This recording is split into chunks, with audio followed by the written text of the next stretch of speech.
afternoon and welcome to the MIAA Division IV South Baseball Final featuring the skippers of Cohasset High School and the Green Wave of Abington High School. On behalf of the MIAA, the Administration and Athletic Department of Abington High School, we are pleased to host this championship game at Tom Graham Baseball Diamond here at Memorial Field. The Cohasset Skippers enter this game as the number 10 seed after having defeated teams from Millis High, Sturgis Charter East, Upper Cape Cod, and the number 3 ranked St. John Paul. The Abington Green Wave were ranked as the number 4 seed and enter this South Final game after defeating Bishop Connolly, Seekonk High, and the number 1 ranked West Bridgewater High School. Please direct your attention to the Tom Graham Diamond as we now introduce the coaches and players from the Cohasset Skippers and the Abington Green Wave prior to our national anthem and the start of today's Division IV South Final. Ladies and gentlemen, please welcome from the Cohasset Skippers, head coach Mike Larson. Assistant coach Michael Milanowski. And assistant coach Xavier Polastri. Now the student athletes from Cohasset High School. Number 2, junior Ryan Madden. Number 6, sophomore Luke Naveau. Number 8, freshman Luke Lefebvre.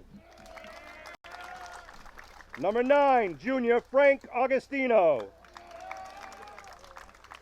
Number 11, junior Nick Henry.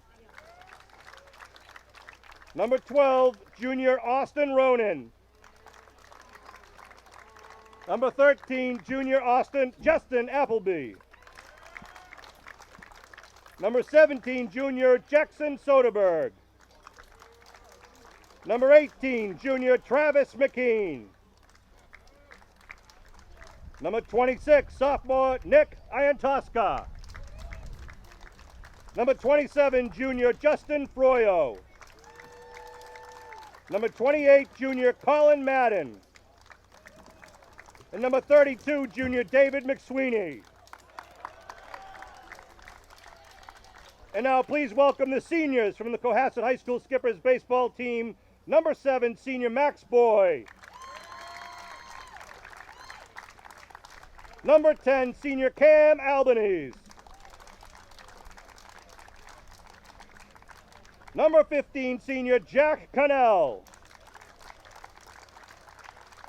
Number 16, senior Dylan Cosentino. Number 22, senior Bernie Mulcahy. And number 24, senior Will Richardson.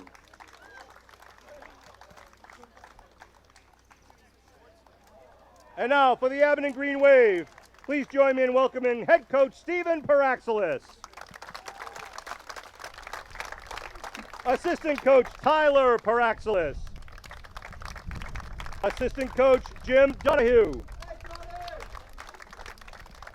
And the student athletes for the Abington Green Wave. Number 2, freshman Pat Cummings. Number 6, sophomore Spencer Merrick. Number 9, junior Michael Pino. Number 11, freshman John Sellin. Number 15, junior Eddie Riley. Number 16, junior Ryan Tobin. Number 22, junior Owen Haggerty. Number 22, freshman Jacob Centrella. Number 23, junior Shay McClellan. Number 24, junior Aiden O. Number 24, freshman A.J. Nash. Number 34, freshman Steve Madden. Number 44, freshman Henry Rogers.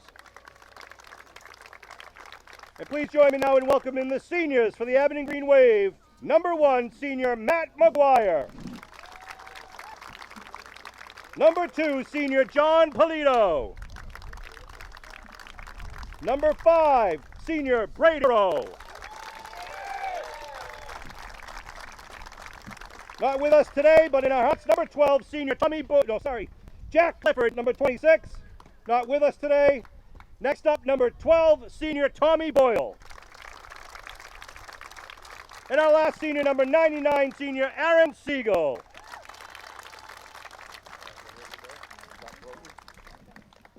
Ladies and gentlemen, please rise and remove your hats for the playing of our national anthem.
The boosters are selling water, Gatorade, ice cream under the white tent near the scoreboard.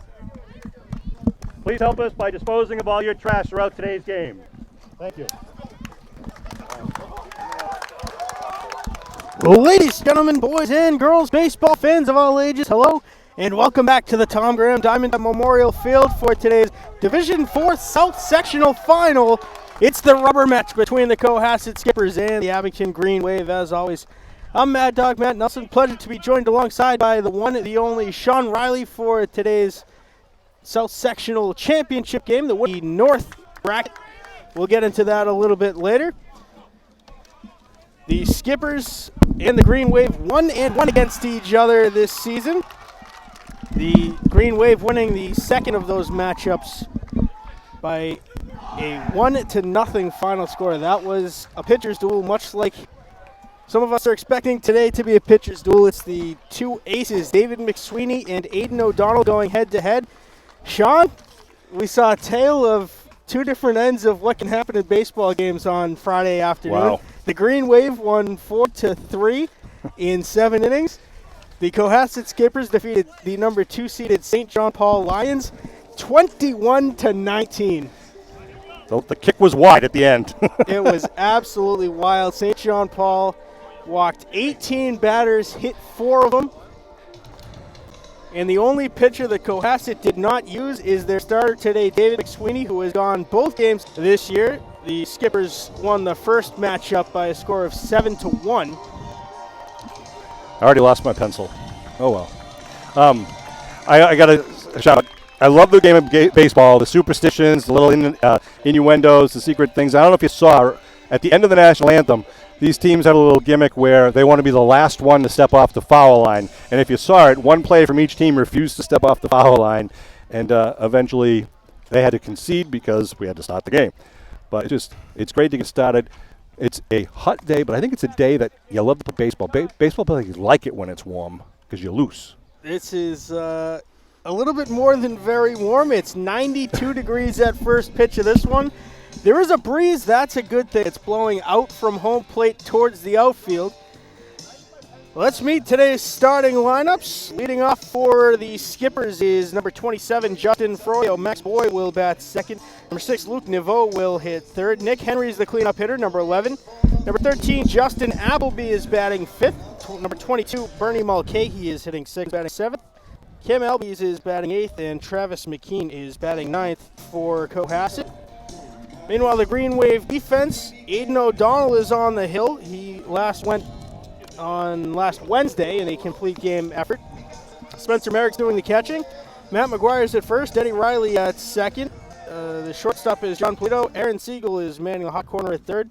Left to right across the outfield, Stephen Madden, Ryan Tobin, and Henry Rogers is in right, getting the second consecutive start in place of Jack Clifford, who we know is watching this broadcast. Beautiful day for baseball here at the Tom Graham Diamond. Wouldn't want to be any place else. It's a great crowd from both teams here today, and they are looking for a barn burner. The winner of this team will obviously be the South Sectional champions, and they'll take on the North Sectional champions for the, what we would call the Eastern Mass Championship. But got to get by this game first. I do want to apologize in advance if there's any stream issues. We're running quite a bit of technology to bring you this game, and said technology does not like the 92-degree heat. Hey, and I do want to, Jack Clifford sent us a note who said he wishes he could be there, but he's at the hospital right now doing much better. He wishes to shout out and root the Green Wave, go Green Wave. Straight from Jack Clifford. Jack had an injury during practice earlier this week, and we wish he was here too, but we know he's giving us his good wishes, his good thoughts. First pitch from O'Donnell is a fastball low and away, ball one. O'Donnell's got quite the arsenal of pitches out there. He's got a 12-6 curveball, a slider, a two-seam fastball, and a four-seam fastball. And it is that 12-6 curve that is deadly, and we see it right there for strike one. Aiden had a big game offensively last game, the 2 doubles, a couple RBIs, and also wiped out the catcher home plate. And that was a wild one. Yeah. The full recap coming a bit later. I've got a picture of the scoreboard Whoa. from Friday night, and there is that nasty curveball, Sean. Froyo turned out of the way of that one, and it just fell right off the table into the strike zone. Ball and 2 strikes to Justin Froyo. Froyo has played in both games previously against the Green Wave this season. Fouls this one off the umpire's mask. He has gone 0 for 3 with 2 strikeouts and 3 walks this season against Abington. Spencer Merrick doing the catcher courtesy of taking a trip to the mound just to give the home plate umpire a little time to shake off that little mask burner. I do not envy Mr. Merrick today, wearing all those extra pads on top of everything else, the black jersey and the long pants.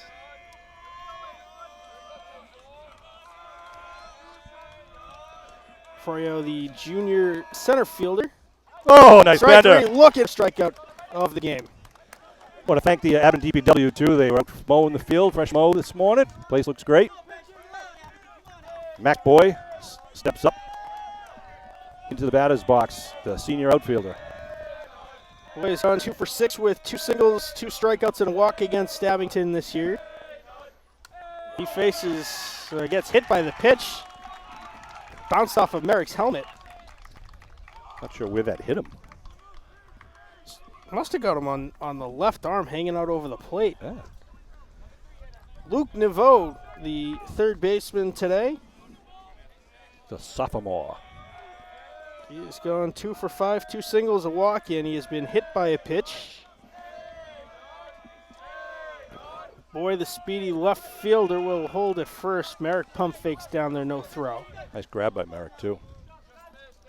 Merrick, a very good defensive catcher. He's very good at blocking the ball. Siegel, Polito, Riley, McGuire, the defense for the infield for the Green Wave. O'Donnell will check Boy at first, and he dives back in safely. O'Donnell's got 2 pickoffs here at the Tom Graham Diamond this year.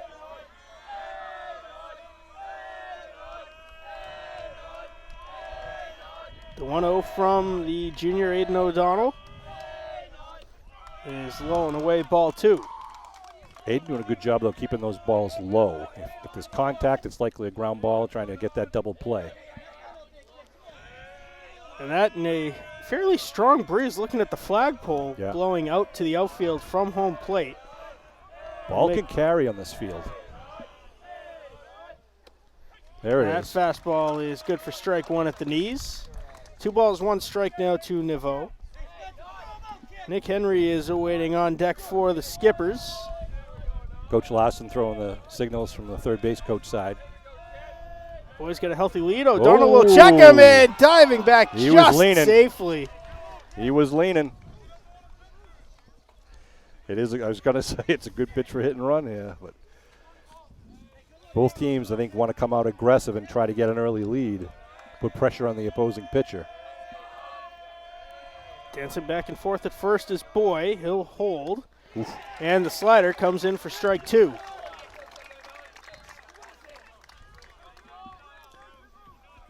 Count evens now at 2 balls and 2 strikes.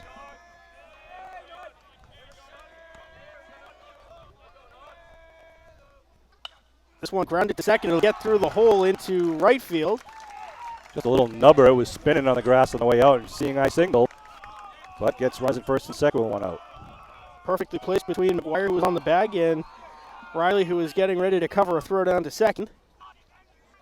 Here is Nick Henry, the cleanup hitter. He's gone 2 for 7 this year against Abington pitching, 2 singles and 3 strikeouts. The lefty. If you get a foul right back here, you're going to hear us fall off the dugout. So just bear with us as we recuperate. He had a huge game the last game for Cohasset, 5 for 6 in a 3.5-hour game.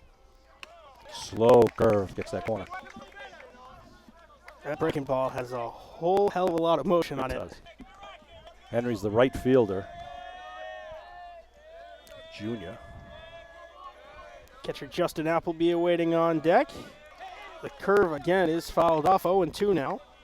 Teased him with that one. It was a little high in the strike zone. He went for it and put it back against the backstop. 0-2. 1 out. Top of the first inning here. Division 4 South final. Between 2 South Shore League contenders. Runners hold. This one fouled up That's going to into be foul territory. Siegel has to jump back. He tried to get it. There's that wind. That wind's blowing from home plate out, between third and second, and that was high up there. So it'll be off a nut. Start up again at the 0-2 count. The sun is behind us in the third base dugout, out towards right field. Yeah, a couple of throws, like pickoff throws from pitcher to first base, might be a little tough for the first baseman.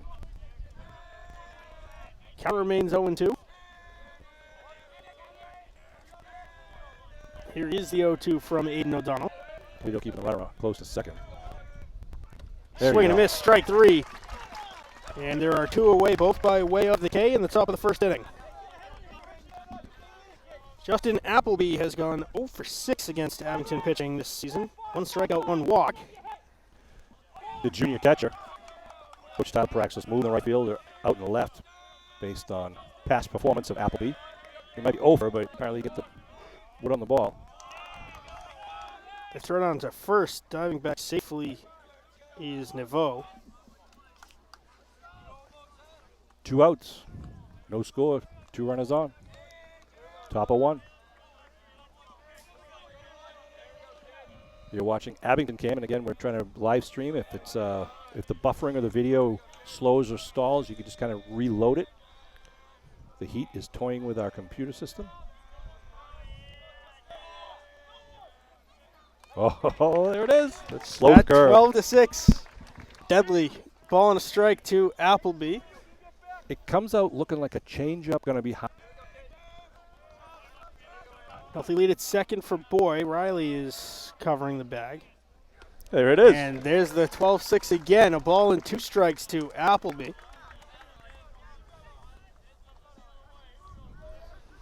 Bernie Mulcahy is on deck for the Skippers. I'm getting texts. We're having problems with the live feed. I understand that.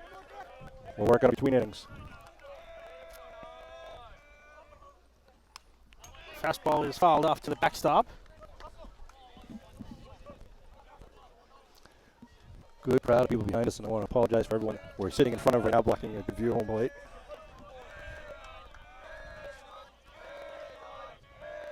O'Donnell from the stretch. Curveball. There it is, Boom. strike 3. O'Donnell strikes out the side in the top of the first. No runs, 1 hit, no errors, and we will head to the bottom half of the first frame. Let's meet the Green Waves starting lineup. John Polito will lead off. Ryan Tobin bats second. Aaron Siegel is hitting third. Matt McGuire batting cleanup today. Spencer Merrick is hitting fifth. Aiden O'Donnell batting sixth. Stephen Madden hits seventh. Eddie Riley is batting eighth. And Henry Rogers is hitting ninth against David McSweeney, who the first time he faced the Green Wave had 13 strikeouts in a phenomenal outing. The second outing again turned into a pitcher's duel, and Abington got the better in the South Shore League title game, 1-0 over the Skippers. Justin Appleby is doing the catching. Bernie Mulcahy is at first base. Cam Albanese is at second. The shortstop is Travis McKean. The third baseman is Luke Neveau. Max Boy is in left. Justin Froyo in center. And Nick Henry is in right. David McSweeney has a fastball that can touch 85 miles an hour. Pretty nasty slider to go along with that. And if he can get a good mix of pitches going, just like Aiden O'Donnell can.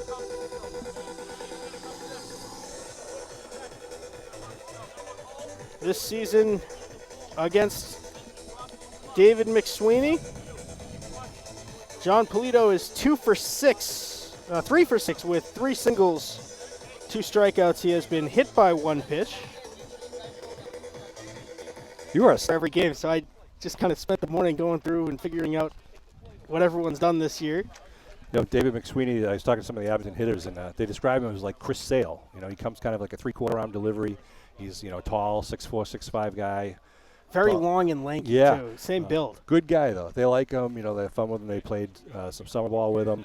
But obviously they want to try to get to him early. And it's late in the season for everyone, especially the pitchers here. So you never know when, they start getting tired early, or sometimes a game starts and you're right on target, throwing it right down the pipe. Sometimes the game starts and you can't find the strike zone. So we'll see what happens as each inning progresses, and Polito will get the honors to start off the game for the Green Wave. The last game that these two teams played against each other in the South Shore League championship game, Polito had 2 singles. He was also picked off twice. The left-handed pitcher has that nice view of first base when he's trying to pick off players. Starts it off with a fastball, strike 1, as expected.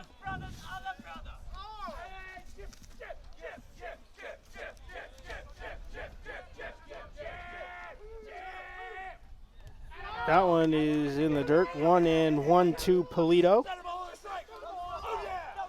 Justin Appleby is the catcher. He's a junior, along with McSweeney, a junior. A lot of juniors on the Cohasset team. Fouled off. And another lucky fan gets a souvenir.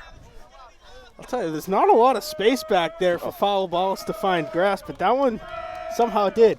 The shade areas under the trees in the Legion building are primo seats right now. 1-2. Curveball, got him. Good Fouled pitch. into the mitt. 1 away in the bottom of the first. Each team starts off the same way, except ours is a swinger. Ryan Tobin is 0 for 4 against David McSweeney this season. 3 Ks, 1 walk. He has been hit by a pitch. Third base umpire talking to McSweeney. I'm not checking for sticky substances, are they? I don't know. I don't know if it's something about his delivery, about, first step to home, or not sure. Just trying to take my headset off to see if I could hear anything, but I didn't. But McSweeney didn't seem to be too bothered by it. Right, Tobin, the center fielder. That's been swinging the bat very well as of late. This one is slashed into the fence that is guarding the Green Wave dugout. Kind of a classic photograph of the Green Wave dugout when they're at bat, where they have all their players up on the fence, seeing the back of their numbers. Curveball outside. Nice job by Tobin. Hold up. Oh, he called a strike. Swing, and third base umpire rules he went around. 0-2 to Tobin. We'll have to check that replay. Makes it 0-2. Whoa. Oh, he lost the bat. Swing and a miss. Strike 3. Well, that's one way to strike out. 2 strikeouts to start the game for McSweeney. Coach Paraxis has to go out to behind the pitcher's mound where that bat landed. Ball had a little bit of movement on it there. So Siegel steps into the batter's box, right-handed batter. Siegel started this playoff run by hitting for the cycle against Bishop Connolly. He faces a curveball that is a bit high, ball 1.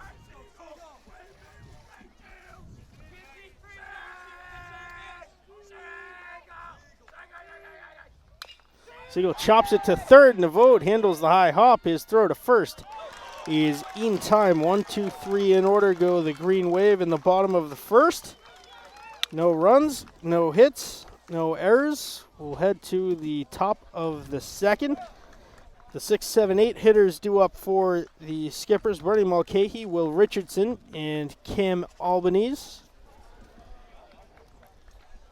I want to thank you for watching this stream and every stream here on Abington Community Access and Media. This one, the live stream's having a bit of an issue with the heat today. There will be a recording of this game uploaded hopefully at some point later tonight, if not early tomorrow. YouTube.com/AbingtonCam02351/live. You've been there all pandemic with us, watching the best of Green Wave sports. Guys have been lifesavers. Championships. For the baseball, the sports nuts in Abington who were able to continue watching the games because of you and Kevin Tachi, and we again appreciate the extra effort. It's not that easy to live stream. There's a lot of technical stuff behind it and very weather dependent. And for the beginning of the football season, we were nervous about cold and rain. Who'd have thought we'd be worried about in March it was 70 degrees, yeah.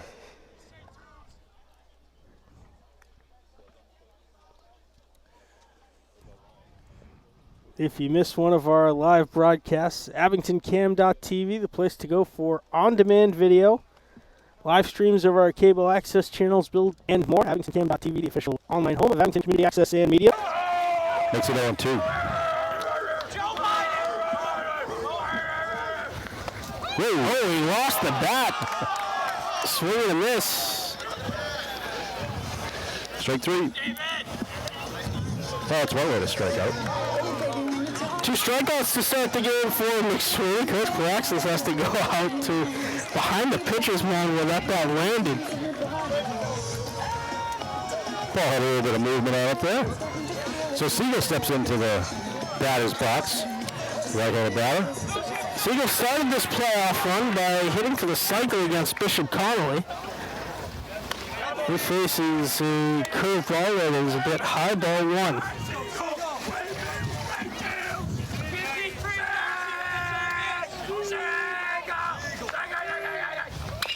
Siegel chops it to third, and the road handles the high hop. His throw to first is in time. 1, 2, 3 in order go the Green Wave in the bottom of the first.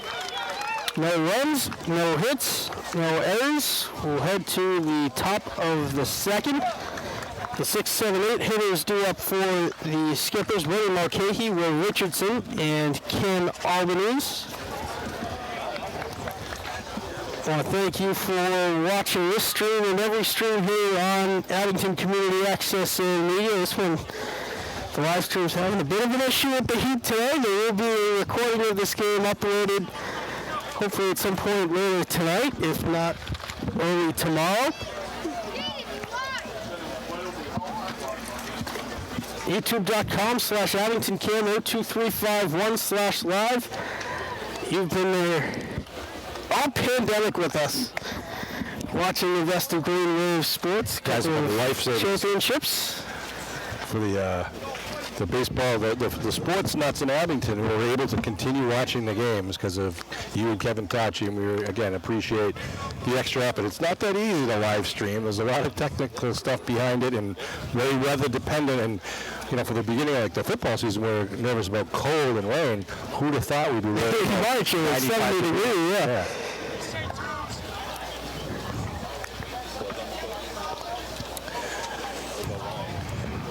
If you missed one of our live broadcasts, AbingtonCam.tv, the place to go for on-demand video, live streams of our cable access channels, bulletin board information, and more. AbingtonCam.tv, the official online home of Abington Community Access and Media.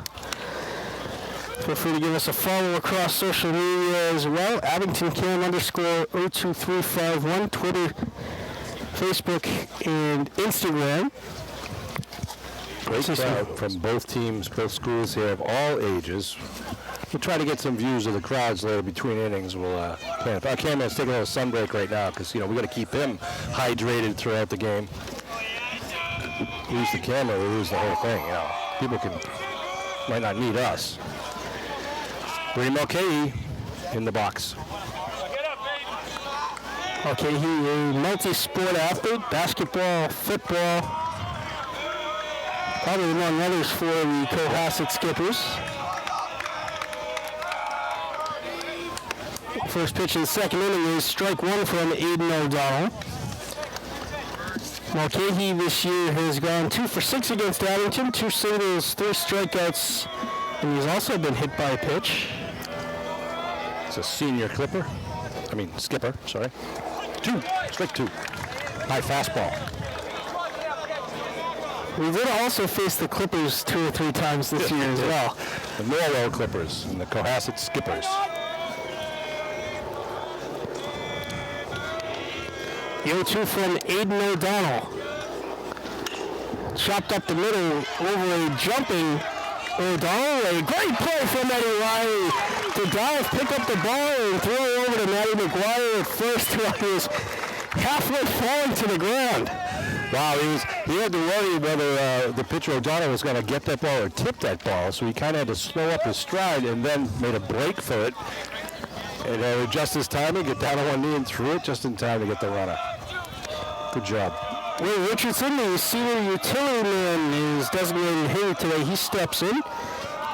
1 for 6 this season against Abington pitching with a triple to go along with 3 strikeouts. High ball one. Mr. Richardson made a beeline for me as I was walking into Tom Graham Diamond today. So we want to thank you for the live streams. We know his mom is watching today. So a couple of the only games she's gotten to see this year are the Abington Can live streams. So we want to thank the folks from Cohasset for tuning in as well. Hi, Mrs. Richardson. Okay, and that answers the question in the back of his uniform. I had it written down with 2 S's in Richardson, and then someone at Cohasset said it was 1 S. It is 2 S's. So, I want to apologize for the printed roster here at Tom Graham Diamond. It does have only the 1 S because I was told to change it, but we've got to listen to the Richardson family. 2-1. Pitch from O'Donnell. Nice pitch. Hard slider comes in over the outside corner. Strike 2. The count evens at 2-2. Aiden appears really focused today.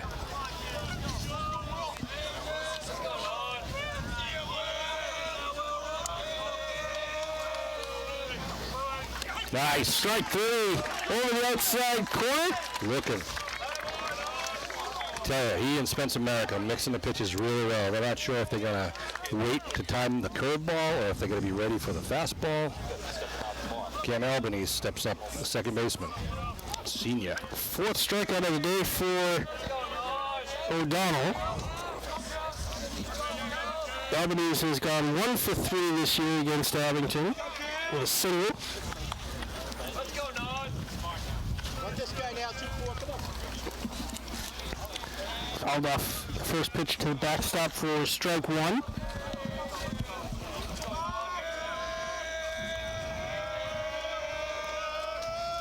That curveball, nasty, reaching out for it. It bounces high on Siegel. The throw to first is in time for the out. Siegel pulled it out of his pocket and rolled it up on him. He was able to keep his calm and composure. Threw that ball over across the diamond to McGuire for that 3rd and final out of the second inning. 1, 2, 3 in order to go to the Skippers. No runs, no hits, no errors. Nobody left on. Go ahead to the bottom half of the second frame. It will be the series standout Matt McGuire leading off. Spencer Merrick due up second. And Aiden O'Donnell will bat 3rd. The early Reed and Shawnee were in for a pitching duel, a classic affair, just like the last time these two teams met. Yep. Stephen Madden pitched in that one for the Green Wave. He went on Friday, complete game effort against the West Bridgewater Wildcats. What a job he did, victory. That was the freshman. Great effort from the freshman Stephen Madden, who has really had to step up since senior Brady Cristoforo went down with an injury. Yep. Brady's here today, obviously. Matt McGuire going to lead it off for the Green Wave. A little public service announcements to our residents in Abington. I was asked to share and spread the word. Abington's hiring a new trash company to pick up your trash and recycling as of July 1st. It being a new company, there'll be all new drivers. The drivers are going to have to learn their routes. The Board of Health are asking that residents be patient, understand that the drivers will do their best. That first or second week might be a little be delayed and confusion in some of the pickup routes, but these guys will work it out over time. If you could help spread the word to others, it would be greatly appreciated. Again, that starts July 1st. New contract, save the town a little money with another professional company to provide the service to Abington. Matt McGuire steps in. So far this season against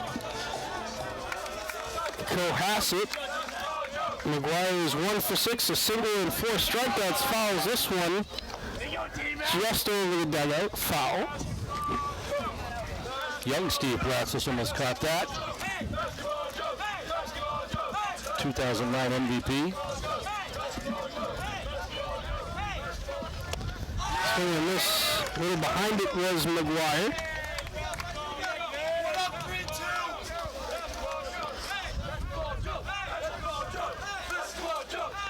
The 0-2 from McSweeney is grounded softly to second. The throw is through, and it is an E4, and McGuire is the first base runner for Abington.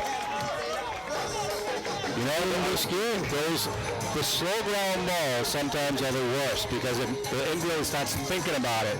Got to clean up the early, clean it, yeah. Got to field it cleanly, throw it quickly, and it was just a bad throw. Sometimes the hard ball right at you, just use your reflexes and do your job. But it's Abington, the base runner at first base, McGuire, with Merrick in the batter's box. Spencer has been swinging like a tree trunk recently. Yeah. Just absolutely crushing the ball. The ball is huge to him right now. He is 1 for 3 against Cohasset this season. 1 single, 1 strikeout, 2 walks. Merrick calls timeout. Spencer, not only a talented athlete, but a smart athlete. And sometimes that can be more valuable, especially in a game like baseball. Reached base all 3 times up against the Wildcats on Friday. And that was behind him. That looked like it hit his leg, but McGuire moved over to second. Thought it sounded like it hit his leg too, but no reaction. McSweeney and Merrick are laughing at the pitch as McSweeney came towards home. So wild pitch moves the 6'5" Matt McGuire to second base, so he can kind of get a bigger lead here with the RBI generator Spencer Merrick at the plate. No one's in. All inside. 3-0 now to the Green Wave catcher.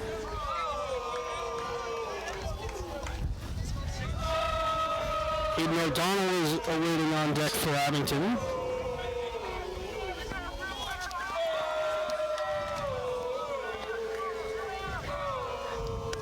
That's a low ball for low. A walk on 4 pitches from McSweeney. Runners on first and second. The first walk of the game allowed by McSweeney. They're going to leave Merrick on first.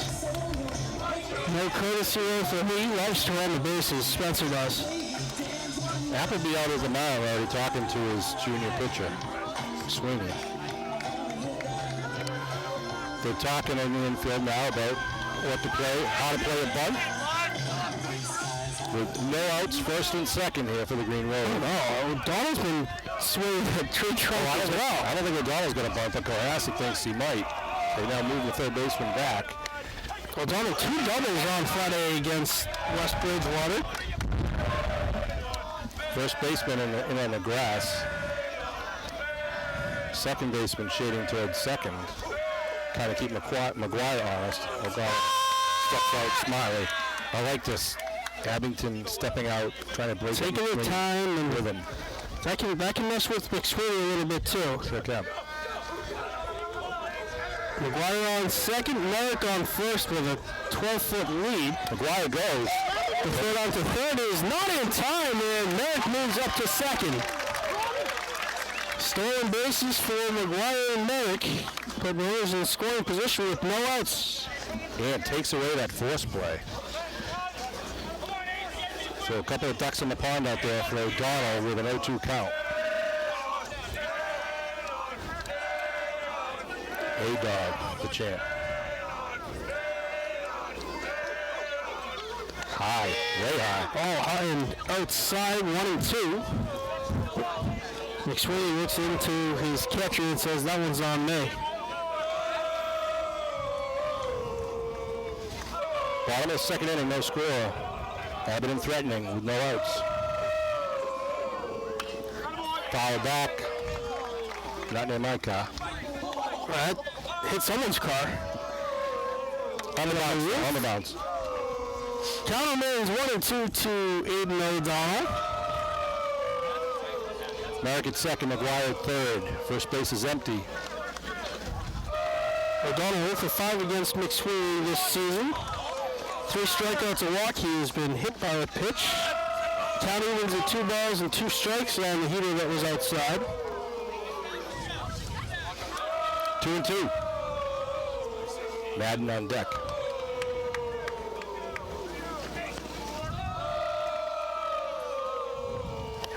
Swing and a miss on the curveball. Good pitch. 1 away. Stephen Madden. We'll talk about a guy who's having some really solid contact. Look no further than Stephen Madden. 2 for 3 against West Bridgewater. 2 singles, although one of them was deeply hit. He reached base 3 times against the Wednesday matchup. Madden was sitting on that fastball. Just came in a little bit too high for him to get to.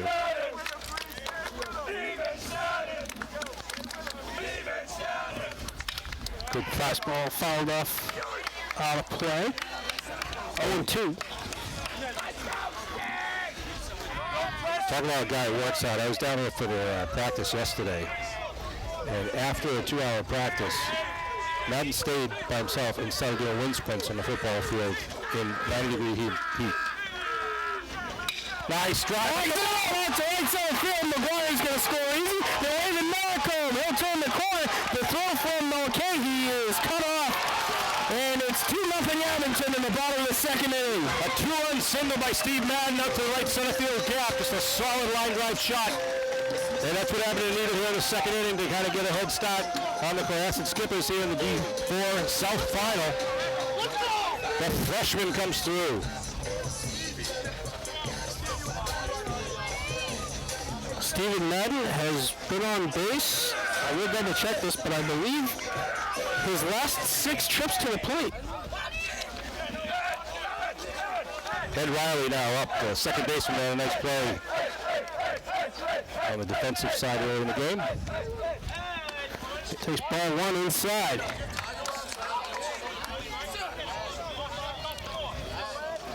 Madden being held on first base. Madden's got a couple of stolen bases this season.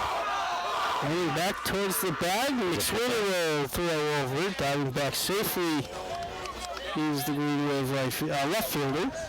Infield clay is real dry and dusty today. they jump, when they dive, it's a cloud of dust.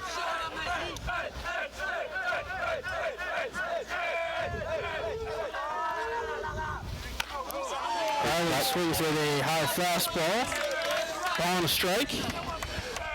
Riley, junior, starting quarterback for the Green Wave, starting shortstop for the baseball team.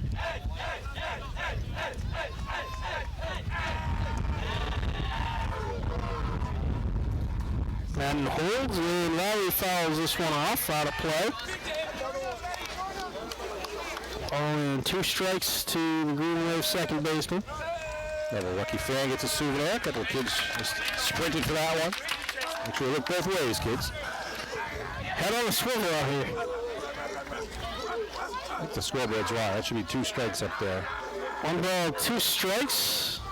And he reaches out and waves it. And it is. And Riley's going to reach on the second error of the inning by the second baseman. Madden moves up to second. Henry Rogers, another freshman, going to step in. That's exactly the reason we run out every single ground ball. Fundamental baseball for Eddie Riley. Ken Albany is the senior second base right now. He's got to just shake those cobwebs out. It's early. But Green Wave want to take advantage of it here. Ball's in the dirt, good stop by Appleby. Henry Rogers batting in the 9 slot today. One thing that's important too, Matt, is that they're making McSweeney throw a lot of pitches. He got into some trouble the last time these two teams played. He hit that 115 early in the 7th inning. Good pitch. Fastball inside corner. Ball gets away, but not far enough for anything to happen. Rogers has not played against Cohasset this season. He was the ace of the JV squad before getting the postseason call-up. That's all rolling away 2-1. Polito on deck, the number 1 hitter for the Green Wave. 1 out here in the bottom of the second. 2-0 Green Wave lead with 2 runners on, first and second. Henry Rogers, the right fielder. Up at the Madden, plate. healthy lead, and strike 2 to Rogers over the inside corner. 2-2. So Rogers just kind of getting a read on McSweeney.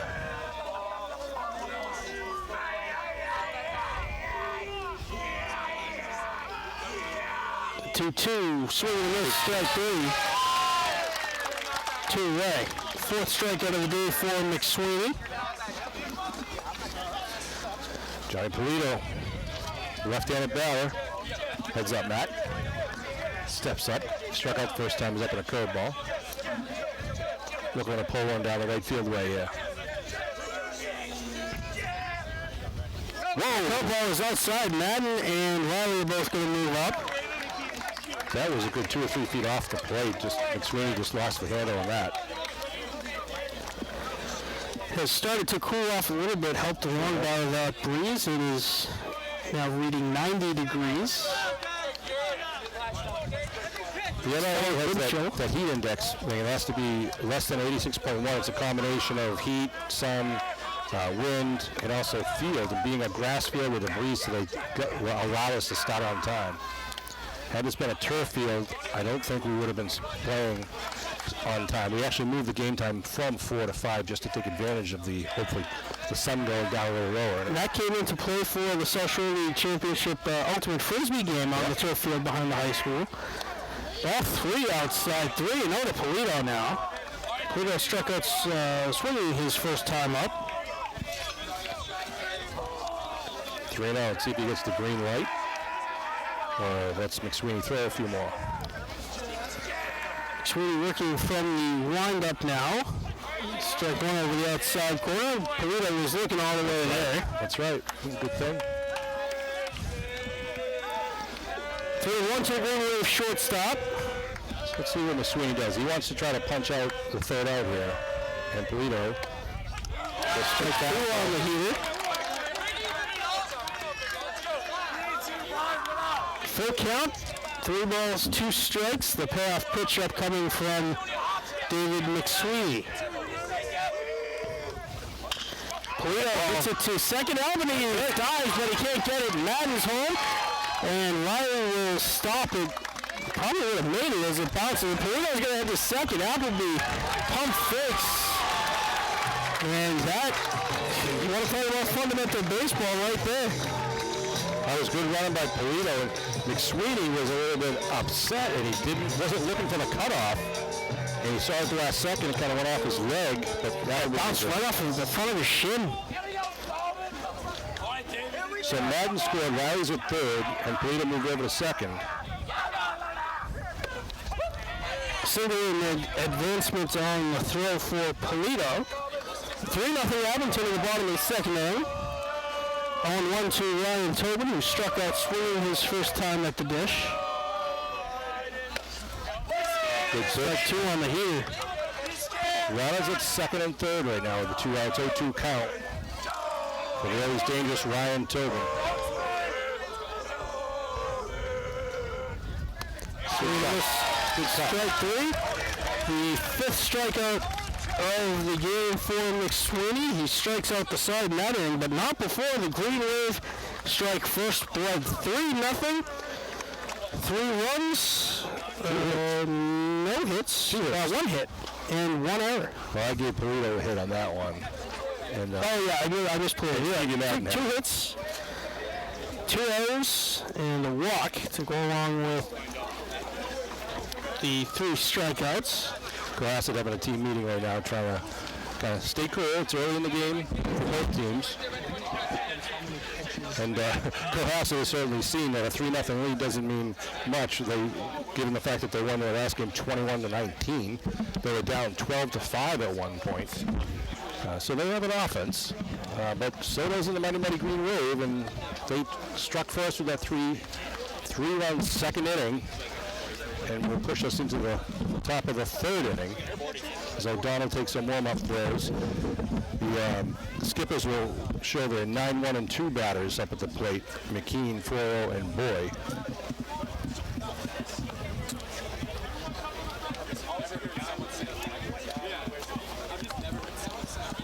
Again, a little more comfortable temperature-wise here as the sun drops a little bit low in the sky.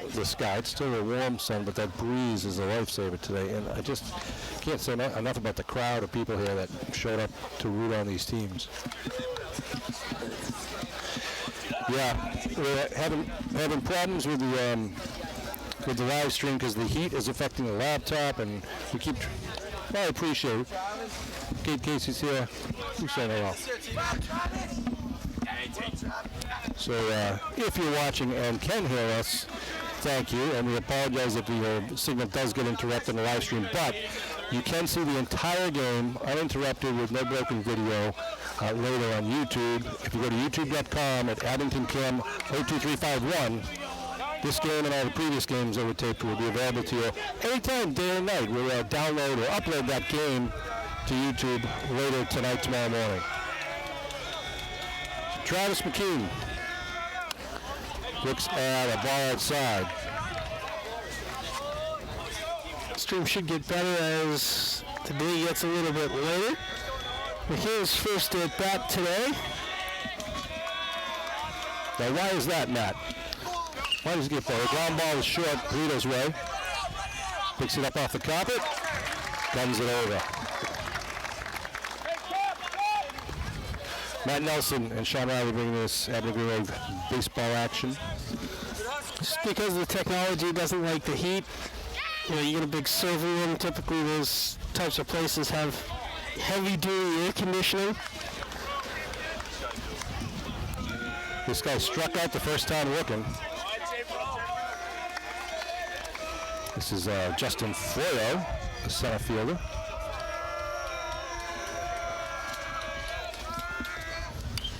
Swing and strike 1. 1 away here, top of the third. Froyo struck out looking on that nasty 12-6 curveball that O'Donnell boasts back in the first inning. O'Donnell likes the call from Merrick. Gets in the set. Just misses, 1-1. But just to clarify, too, any problems with the video at home, it has nothing to do with the quality of our camera work by Liam Murphy.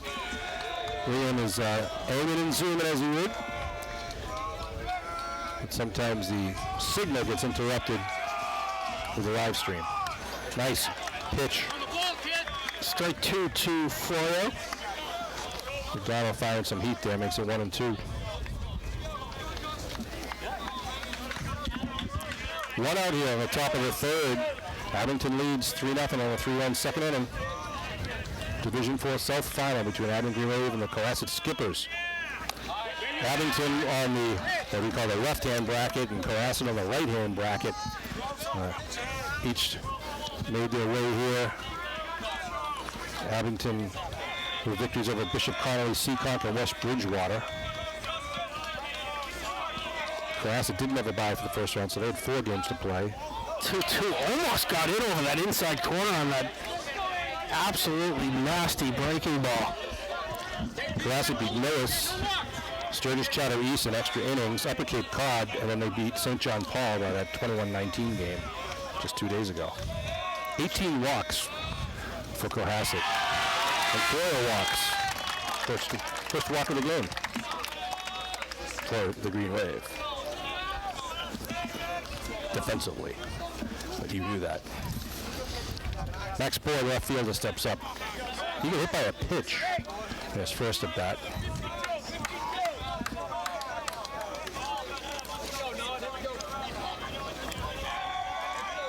Green Wave calling it a defensive call in case there's an attempted steal here or hit and run. The bunt shows. Strikes back and it's strike at the knees. Boyd doesn't like it. Boyd thought it was low. Between Florio and Boyd last Friday. Let's see, Florio had 4 walks. Boyd had 5 walks and a single. Throw to first. That first pitch, the coach and the batter were asking if the strike was called because it was in the strike zone or because he left his bat out too late. And I think the response was it was a strike in the strike zone. O'Donnell will check the runner, the throw gets through, and it will roll out of play. So Florio will have to stop at second. That white line down the right field line is the out of play line. This while fans are behind it. If it crosses that line, or vice versa down left field line, runners awarded 1 base. Years ago, I think they used to get a 2 base, and I think the 1 base is better. A little more reasonable, and certainly not as risky. But it moves around to the second, takes away the force, and you got out. Boy looks to the next pitch, high strike. 0-2 now to Max Boyd. Luke Naveau is waiting on deck.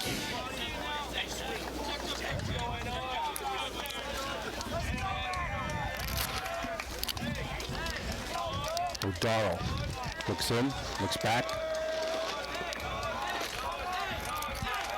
Looks back. The 0-2. It's Boyd again. In the back that time. Brings up first and second with 1 out.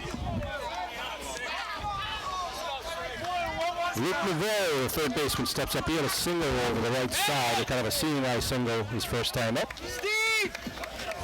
Of course, it's a line drive in the book.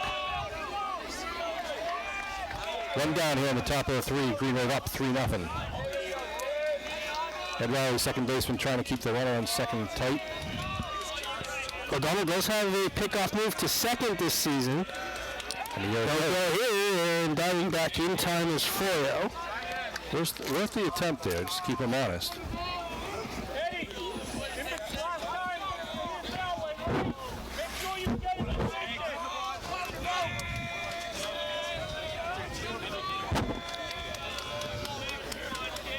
First pitch to Naveau, who singled his first time up.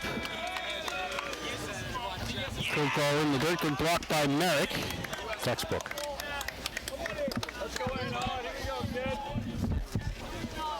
1-0 with 1 down. That was at first and second in the top of the 3rd.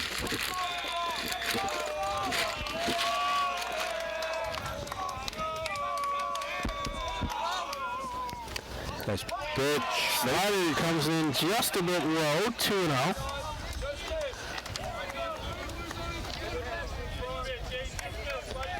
Nick Henry is on deck for Cohasset.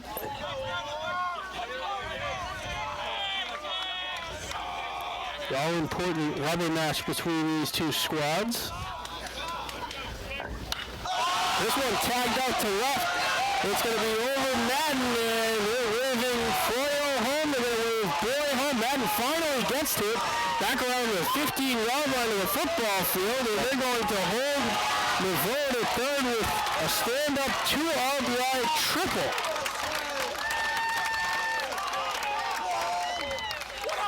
Good tag there by Nouveau.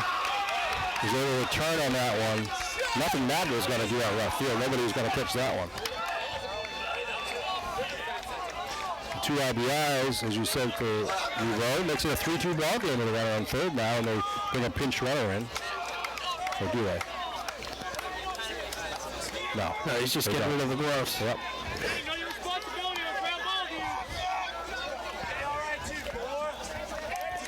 So, one away, top of the third, 3-2. Nick Henry struck out swinging his first time up. yeah, Aiden had his number last time. But as you know, Henry's a good ball player. Swings a good bat. He was, as I mentioned earlier, he was 5 for 6 in his last game against St. John Paul. Fouls that one back and right in the dugout.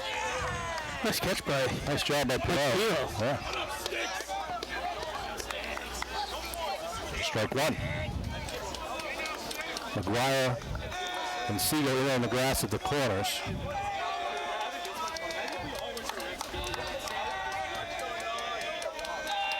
O'Donnell from the stretch. Nice curve again, or some curves. Funny pitch, funny ball.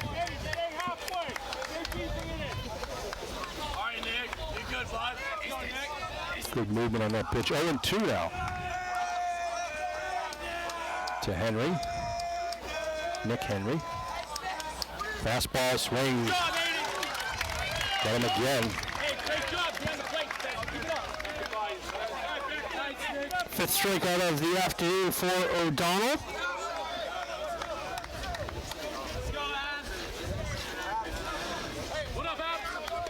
I mentioned earlier when Nouveau was up that I said that O'Donnell had his number. It was really, I meant to say he had Nick Henry's number. And that's 2 strikeouts against for Nick Henry. And Appleby got caught looking last time. Bending curve ball. Doesn't go for it. Ball 1. 2 down here in the top of the third. 3-2 ball game. The Green Wave up. Cohasset threatening with a runner on third base. Appleby, the number 5 batter in the lineup. Good fastball slip to that side. 2-0 count.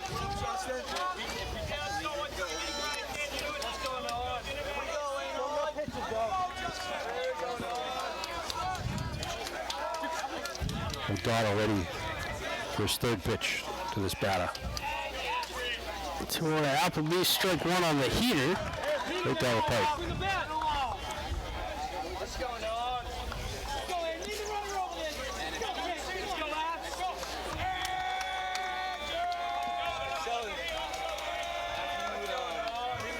A couple of college coaches here watching Aiden O'Donnell pitch today.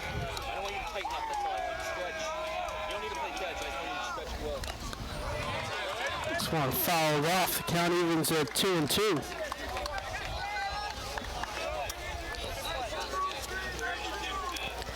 Two balls, 2 strikes, 2 outs. So one around third base. Luke Nouveau at 2 RBI triple.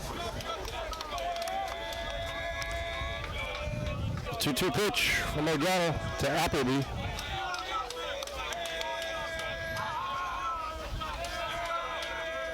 The curve is popped up to shallow left. That's a tough Steele play. is sprinting and he won't get there for a foul ball. Kind of in the middle of no man's land there. Too deep for the third baseman, too shallow for the left fielder. Everybody will regroup. I want to thank Missy Merrick from the Abington Green Bay Boosters who set up a tent selling cold water, cold Gatorade ice cream today to help the fans stay hydrated. At the same time, raise a few bucks for the Boosters who support all of our varsity and sub-varsity programs. Thank you to all of the Green Bay Boosters, those who are official members and go to meetings, and those who just kind of help out in any way you can in any one of the games. All sports. So back to the 2-2 count. There's a curve ball. It's back out to center, and it's going to get into the gap. Tobin grabs it on the backhand. The rolling score is easy. And we have a tie ball game, 3-3. Good bit of hitting there by Appleby. Just kind of waited for that one and was able to get some good wood on it, put it out. Polito had really no shot to get it out other than on the bounce. And I think we're getting a guest runner. Here we are. Courtesy runner. Ryan Madden's going to come in to run at first base for the catcher Appleby, which will allow Appleby to put his gear on. Brady Mulcahy steps up to the plate. The first baseman. He grounded to second base last time he was up last inning. Okay, you know, an all-around athlete for the Skippers. As a lot of these athletes are. Pick off. Ooh, Just back in time. Yeah, he kind of caught the runner, was kind of looking for his signals from the base coach. And O'Donnell saw a window. And having been a former Abington High School first baseman, I know McGuire is doing his best to see that ball. He's looking right into the sun, That's too. right. This one fouled off. There's a car roof of it. That might have been my car. Are you right in front of the bus? I'm right in front of the bus. All right, well, you're a winner. For the prize. Sounded like the roof, not the roof, which is It was a roof. better, but I mean, Brady Mulcahy grounded out to second his first time up. With the player that Riley on his knees, thrown out.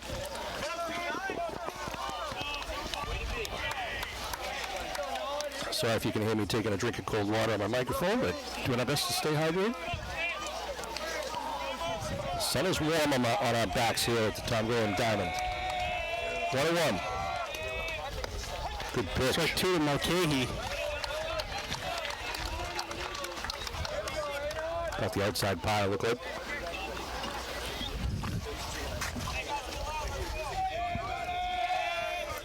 Okay, he asks for time. Steps out. Tie ball game here. Threes are wild. Top of the third. 3-3 is the score. Number 22 is up. Number 2 is on first. I guess deuces are wild too.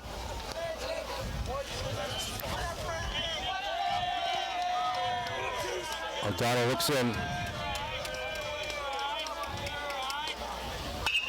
This one right up the middle. O'Donnell gets it off of his chest. The throw to first is in time. And O'Donnell immediately says, I'm good. I'm good. He's a linebacker. So, Let's see. 3 runs on 2 hits. No errors. And it is 3-3. there's one error throwing they tried to pick off. Oh, yes. And they left one on. So each team gets 3 runs. Abington in the bottom of the second, Cohasset in the top of the third to tie it up. And it's a brand new ball game. Aaron Siegel, Matt McGuire, Spencer Merrick do up for the Green Wave. A couple of good hitters right there. They're in that cubby over there. Hey, everyone, I want to hear everyone.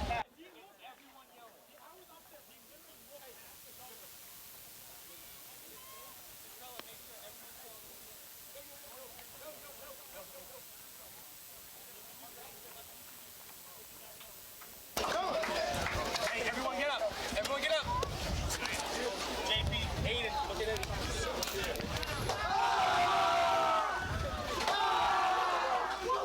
David McSweeney back on the hill for the bottom of the third inning. He has thrown 43 pitches to this point through the first 2. That could come into play later on, Sean. We, of course, know about the 115 pitch limit. Matt Nelson, Sean Riley, and Liam Murphy bring this Abington Green Wave baseball game. The Division IV South Final. Here you go. Give that to a friend. passing out some cold waters to people and make sure everyone stay hydrated. Aaron Siegel swings a big bat for the Green Wave, wearing number 99. Has probably one of the best walk-up songs on the team. Hips Don't Lie by Shakira. That's right. First pitch from McSweeney, strike one over the inside corner. I think Siegel would love to see that pitch again. Oh, he would take half a step out and absolutely turn on the thing. Huge gap in right center field. This one comes in low and inside. Yeah, a little bender on that one.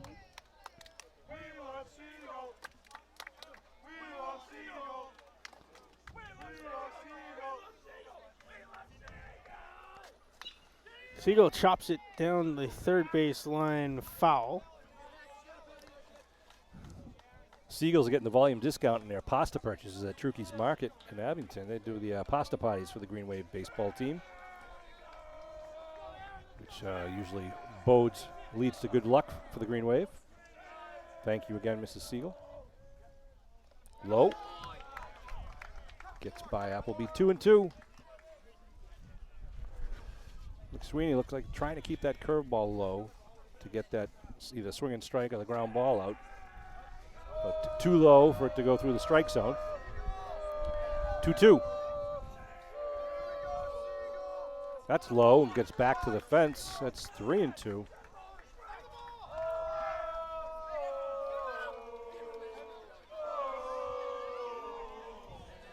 Full count, 3 balls, 2 strikes from David McSweeney, who has now thrown about 50 pitches on the day. And that one hits Siegel in the back, and he'll have to shake that one off right in the middle of the back. That one stings. If you ever had one of those, you know, getting it off the side is one thing. Getting it up right in the middle of your back, it's hard to kind of stretch it out. But Siegel takes one for the team, literally. And he'll be on first base here in the bottom of the third with McGuire stepping up to the plate. Matt McGuire singled his first time up due to a throwing error by the second baseman. Siegel's taking a few extra steps over there to loosen up his back before he starts running again. McSweeney a little bit erratic here to start the third inning, the bottom of the third. Ball's in the dirt, ball's back to the backstop, and then one square in the back of Aaron Siegel. Now he's got a left-handed batter and Matty McGuire up. Of course, he got kind of roughed up last inning. 3 runs on 2 hits, couple errors. 3 hits, a couple errors. That one in the dirt. Low and outside. McGuire hit his last time up. He went to second base, and the second baseman bobbled it. He was able to score after a wild pitch got him his second, a stolen base to third, and then Madden's big hit brought him home. The 1-0 from McSweeney is a fastball over the outside corner, strike 2. McGuire was saying, "Whoa, wish I'd have been on that one." 1-1.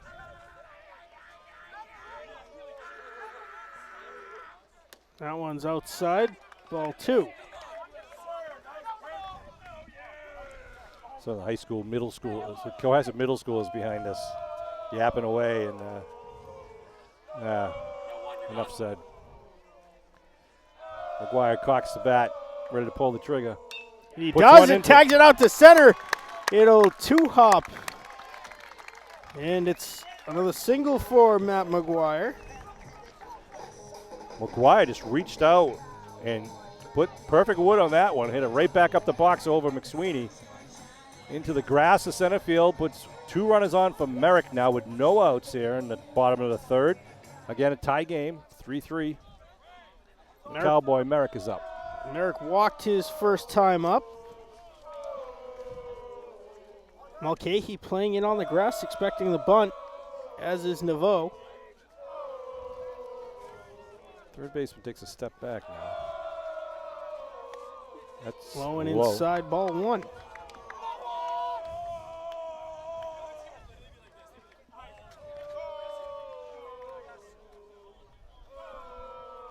Tell you, if I want to pick the batter I want up right now, I pick Spencer Merrick.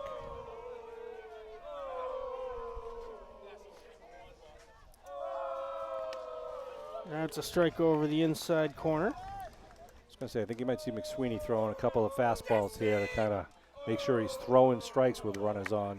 Doesn't want to walk another man on. And he knows Merrick's a good hitter, despite being just a sophomore. 1-1. Inside. 2-1.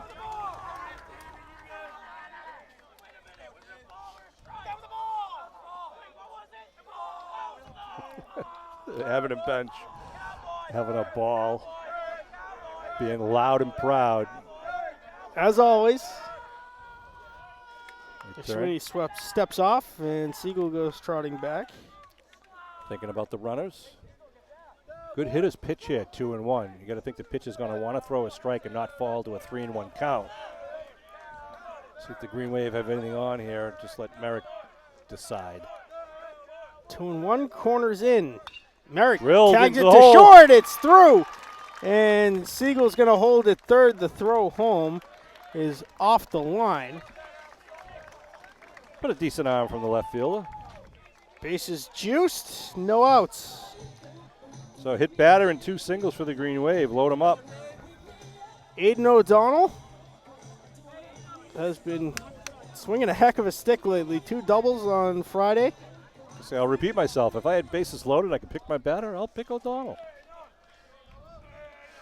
First baseman in on the grass right now. Solid contact as anybody. O'Donnell looks at ball 1 low. Stephen Madden's on deck.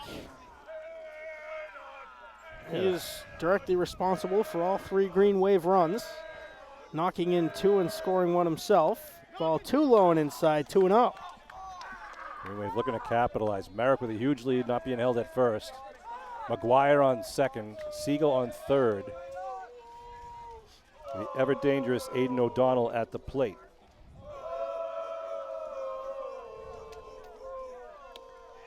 That's a strike over the plate at the knees. Smart by O'Donnell, making him throw.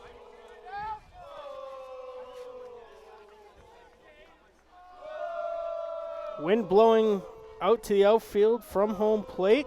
And that's ball 3 low. 3 balls, 1 strike now to O'Donnell. Appleby pausing on his throw, just looking at McSweeney saying, relax, you're a good pitcher. Do what you do best. Of course, O'Donnell's going to be looking to see if he grooves one now. 3-1. He does, and it gets O'Donnell fouled off. slices it foul. Nice play over there by a young Cohasset fan. He actually bobbled it. You know. He did bobble it. Came up with the ball. He kept it in front of him. He did. 3-2 now. Full Bases count. plugged. No outs. Payoff pitch coming from David McSweeney, working from the windup. O'Donnell tags it out to deep right. Siegel's tagging. Siegel's going to go. The throw is cut off by Mulcahy, and Mulcahy whooped to third. First, he might have had a play at the plate, but Siegel is in, and the Green Wave take back the lead 4-3. Sacrifice fly out to right field by McDonald, gets the RBI. McGuire remains at second, Merrick at first, 1 down, and Madden up. And as we mentioned, he had a nice tag last time he was up, out to right center. He shot that one into the gap. 2 RBIs. And I believe that was with runners on first and second, or was it second and third maybe? I think it was second and third. Second and third, Yeah, they because moved. McGuire had stolen third. That's right. Ooh, This gets one to the by everything. backstop, and the runners will move up. Well, deja vu. Runners on second and third. And it's the same 2 runners, McGuire and Merrick.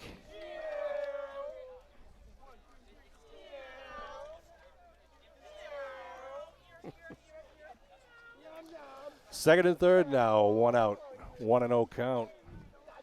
The junior pitcher, David McSweeney,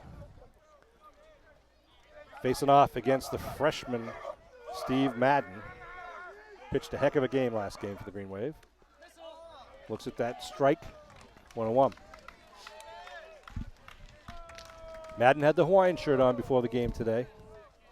One of the good luck charms, those little superstitions for the Green Wave. Runners get 1-1. good leads. Ooh, good cut. Fouled off. Like to handle his bat to the backstop. Ball and 2 strikes now to Madden.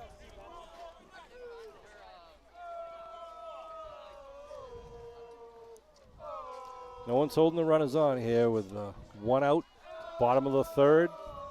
Merrick's taking about a 15-foot lead Ooh, at that's second. in, This but one hits the umpire and will go to the Green Wave on deck circle. McGuire trots in. Second wild pitch. 5-3 Abington.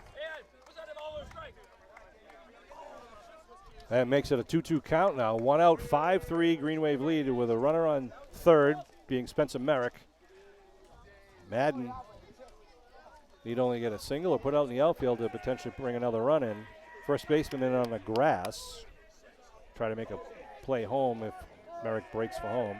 Rest of the infield Yep. comes in now. This one Ooh. hits the umpire as well. The umpire's got a couple of blocks this I inning. was going to say, the catcher had no idea where that was. If the umpire wasn't there, Merrick's in clean. That was going to be 55 feet away. 3 balls, 2 strikes, full count to Stephen Madden.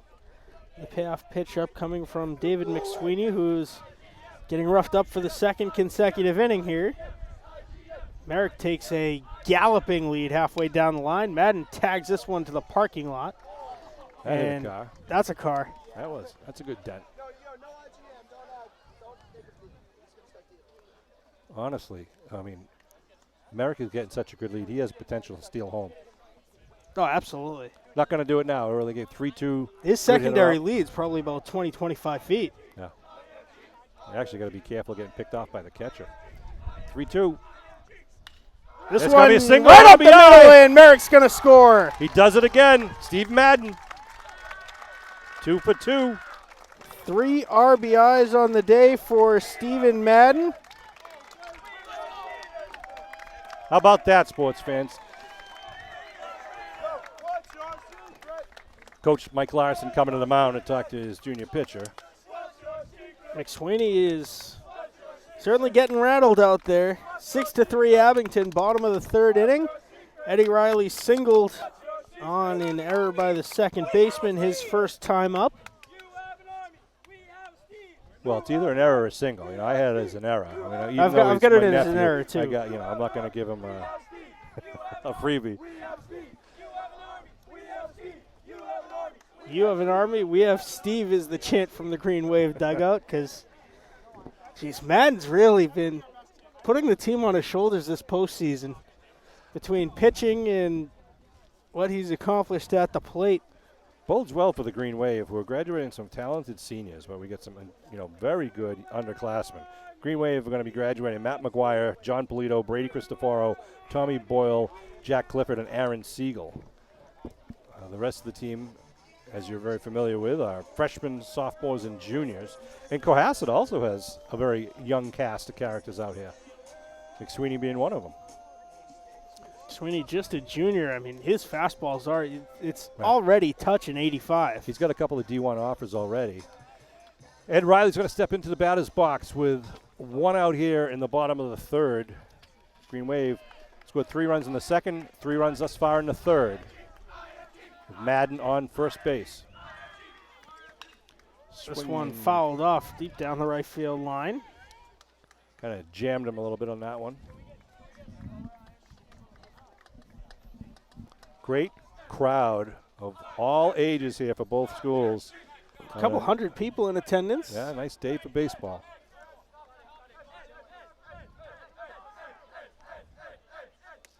Strike Good pitch. 2, heater over the outside corner. Wind is still blowing out to center field from home plate. Pretty good breeze if you get it up in the air. Dropped down to 89 degrees now. Yeah, much more comfortable. Riley looks at Yeah. strike 3 inside corner. He knew it. Well, that's only the 2nd out of the inning for the Green Wave. Henry Rogers, the freshman wearing number 14, steps up to the plate. Henry playing right field for Abington. Heard about Henry when he was in the lower youth baseball leagues. A kid to be watching. High ball 1. 2 away here, bottom of the 3rd inning. 6-3 Abington's on top. Division 4 South final. The winner of this game will play the winner of the North final, which is being played right now up on the North Shore. Ooh, inside Strike one foul looked a one. bit low, but called a strike.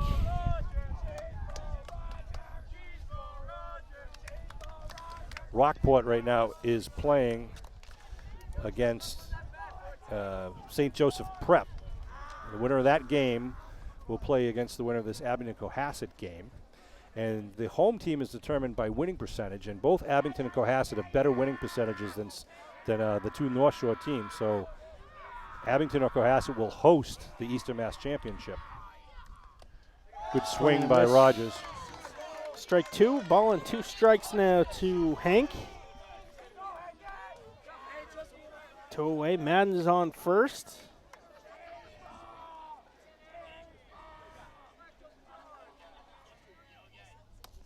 That one is inside, count evens at 2-2.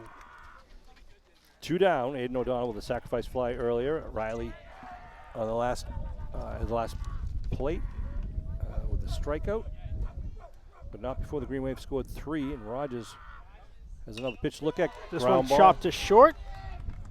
They'll flip to second for the out. And that will end the inning, but not before the Green Wave add 3 more. Siegel, McGuire, and Merrick all crossing the dish in that inning. It is 6-3 Abington heading to the 4th. 2 hits, 3 runs. No, 3 hits. Yeah, I got 3 singles, and of course Siegel was hit by the pitch in that inning. 6 strikeouts on the afternoon for David McSweeney. I'll take 3 runs an inning for the Green Wave. The 7, 8, 9 hitters due up for the skippers: Will Richardson, Cam Albanese, and Travis McKean. So Murph, I like when you take these pictures of people in the crowd and zoom in on some of the faces, because like a year or 5 years from now, you watch the replay of this game and you see yourself on TV, some of these people over there. You're like, oh yeah, I was at that game, and you take a look at, you know, back when they were young and good looking, and when they're looking at it a few years from now, they may not be so much. But we're glad to have you here as fans for the Green Wave. Well, thank you for watching, bearing with us through the heat-related stream issues. YouTube.com/AbingtonCam02351/live. Been there with us all season long, all school year long. I want to thank you for watching. Jimmy, If you miss one of our live broadcasts, AbingtonCam.tv, the place to go for on-demand video live streams of our cable access channels, bulletin board information, and more. Give us a follow on social media as well, and as a couple of you have. If you notice anything going Ari, please feel free to hit us up, because we can't fix something if we don't know about it. That's right. Of course, the laptop screen today is in the direct sunlight, so it's not as visible as one would hope. Richardson with 2 S's is up. He struck out looking his first time up against Aiden O'Donnell, who returns to the bump for the 4th frame.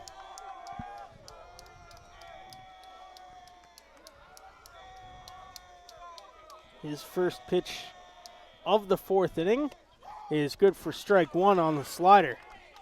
Abington, I think, would love to have a quick inning right now. Get the bats back up at the plate, keep the pressure on Cohasset, keep their offense in the dugout, keep the Cohasset offense in the dugout.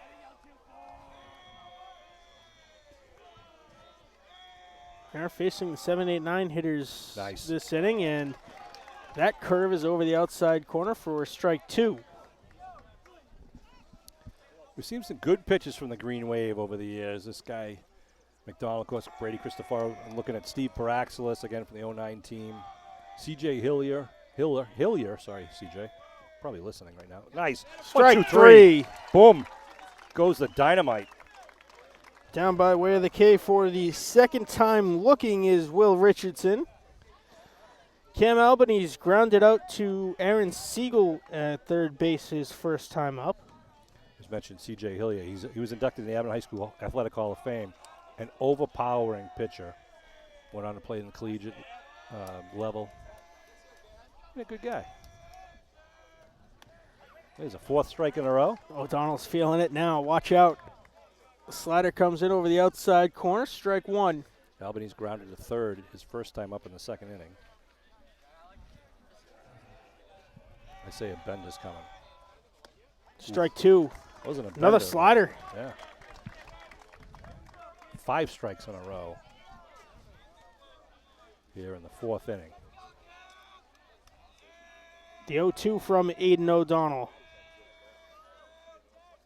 Yes. Fouled off. Uh-oh. Getting a little closer to my car on that one. 6 strikes in a row, but fouled it off.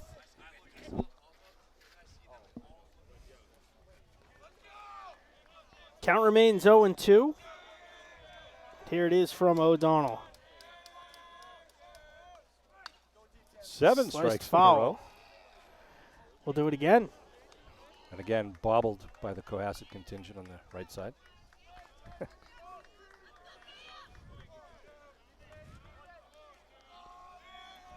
Liam Murphy. 0-2.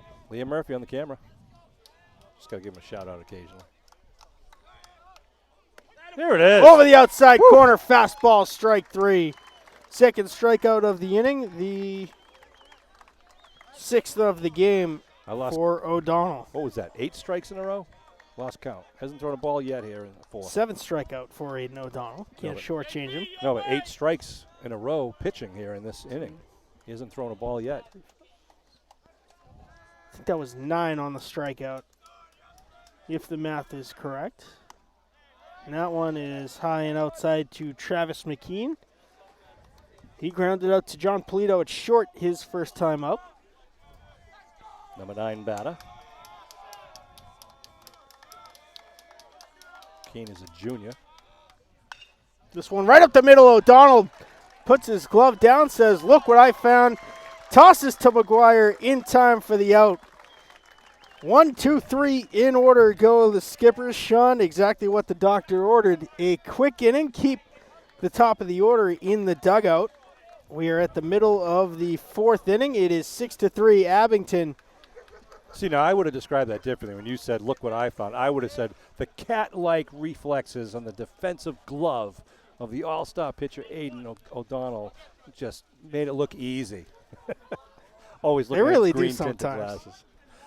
Well, he's had 2 right back at him quickly, and nothing got by either time. And that first one, I mean, that's a scary one. That's a line drive right off your chest. That's right. Might have even gotten the wrist. Hey, Tommy, where's his glove? So, 6-3 Green Wave lead here, coming to Top the of the bottom order. of the 4th. Top of the order, Polito, Tobin, Siegel due up for the Green Wave. Just what we like.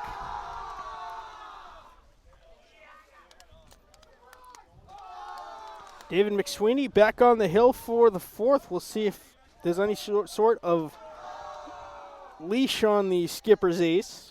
There is not a parking spot on this side of Washington Street right now. Just looking around, the Frollo parking lot is full. The Beaverbrook parking lot is full. Ralph Hamlin Lane is full. All of the grass areas are taken up, and well deserved. I'm curious. I don't know what time the North Shore game gets started. They were scheduled to start at 3:30, but they have the same heat index rules, so it may have had a late start too. And where's that game being played? It looked like it was a weird name of a place, and I thought it said like Cleveland Circle or something. That could be in Brookline. Could be. I don't know.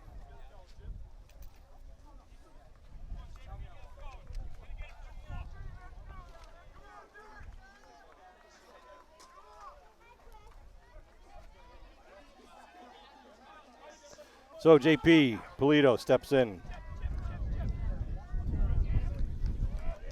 Polito is 1 for 2. He singled his last time up. Also struck out back in the first inning. Looks at ball 1 outside here. Polito with an RBI in that single. St. Joseph Prep has defeated Rockport 6-5 in the North bracket. There you go. Polito up the middle to second base. Albanese slides a little bit, but throws over in time for the out.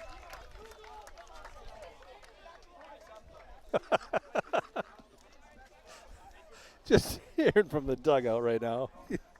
They're trying to get in the head of the Cohasset second baseman. They said he's got 2 goals and 1 save on 3 shots.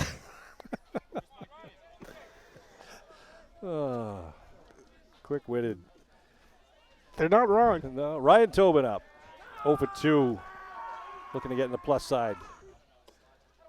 Ball 1. One low and inside. Of course, it's humorous for multiple reasons. Of course, a lot of these baseball players also on the hockey team, Yeah. including Football team. Polito and Tobin. Football team, And the basketball team. Yeah. And a lot of these guys in the Abington and Cohasset, they know each other. They play against each other in all the different sports. They play in the summer league. A lot of them are friends. A lot of them are rivals. Today we're rivals. Good cut by Tobin. Good pitch by McSweeney. Just for the record, Sean, you were right. That game was played at Cassidy Park in Cleveland Circle. Had to be hot. I don't know. Unless there's a lot of trees in that area of the park. Popped up behind everybody. Into the semicircular lawn area, if you know Memorial Field. 2-2. 1 out here in the bottom of the 4th. Green Wave leads 6-3 in the Division 4 South Final. 2-2 to Tobin is either a curveball or an attempted knuckleball. Came in Came out of his way hand. outside. Kind of funky release there. Full count. 3 balls, 2 strikes. The payoff pitch from McSweeney is fouled off to the backstop. We'll do it again. Tobin had a swing on that. It might have been just high out of the strike zone. It was a fastball, and he was protecting the plate on that one. Brings up a 3-2 count once again. See if he tries to bring the fastball. McSweeney from the windup. High. That one is high, ball 4. Tobin reaches base for the first time today. Good at Speedy bat. center fielder. Good at bat for Tobin. Getting the runner on, making the pitch a throw, and Siegel comes up after he grounded the third and got hit by a pitch right in the back last time after actually a good at bat by Siegel. 0 for 1 on the day. Of course, the hit by pitch does not count as an at bat. Big lead at first for Tobin. He fakes. Got to be careful with that lefty pitcher. I think Tobin's waiting for that ball to go in the dirt, get behind the catcher again. We saw a few of those last couple innings.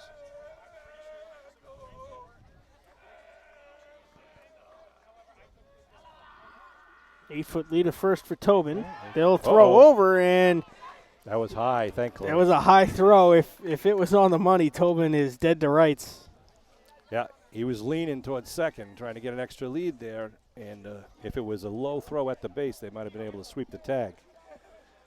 But that's not what happened. So 1-0, 1 out, 6-3 Green Wave lead.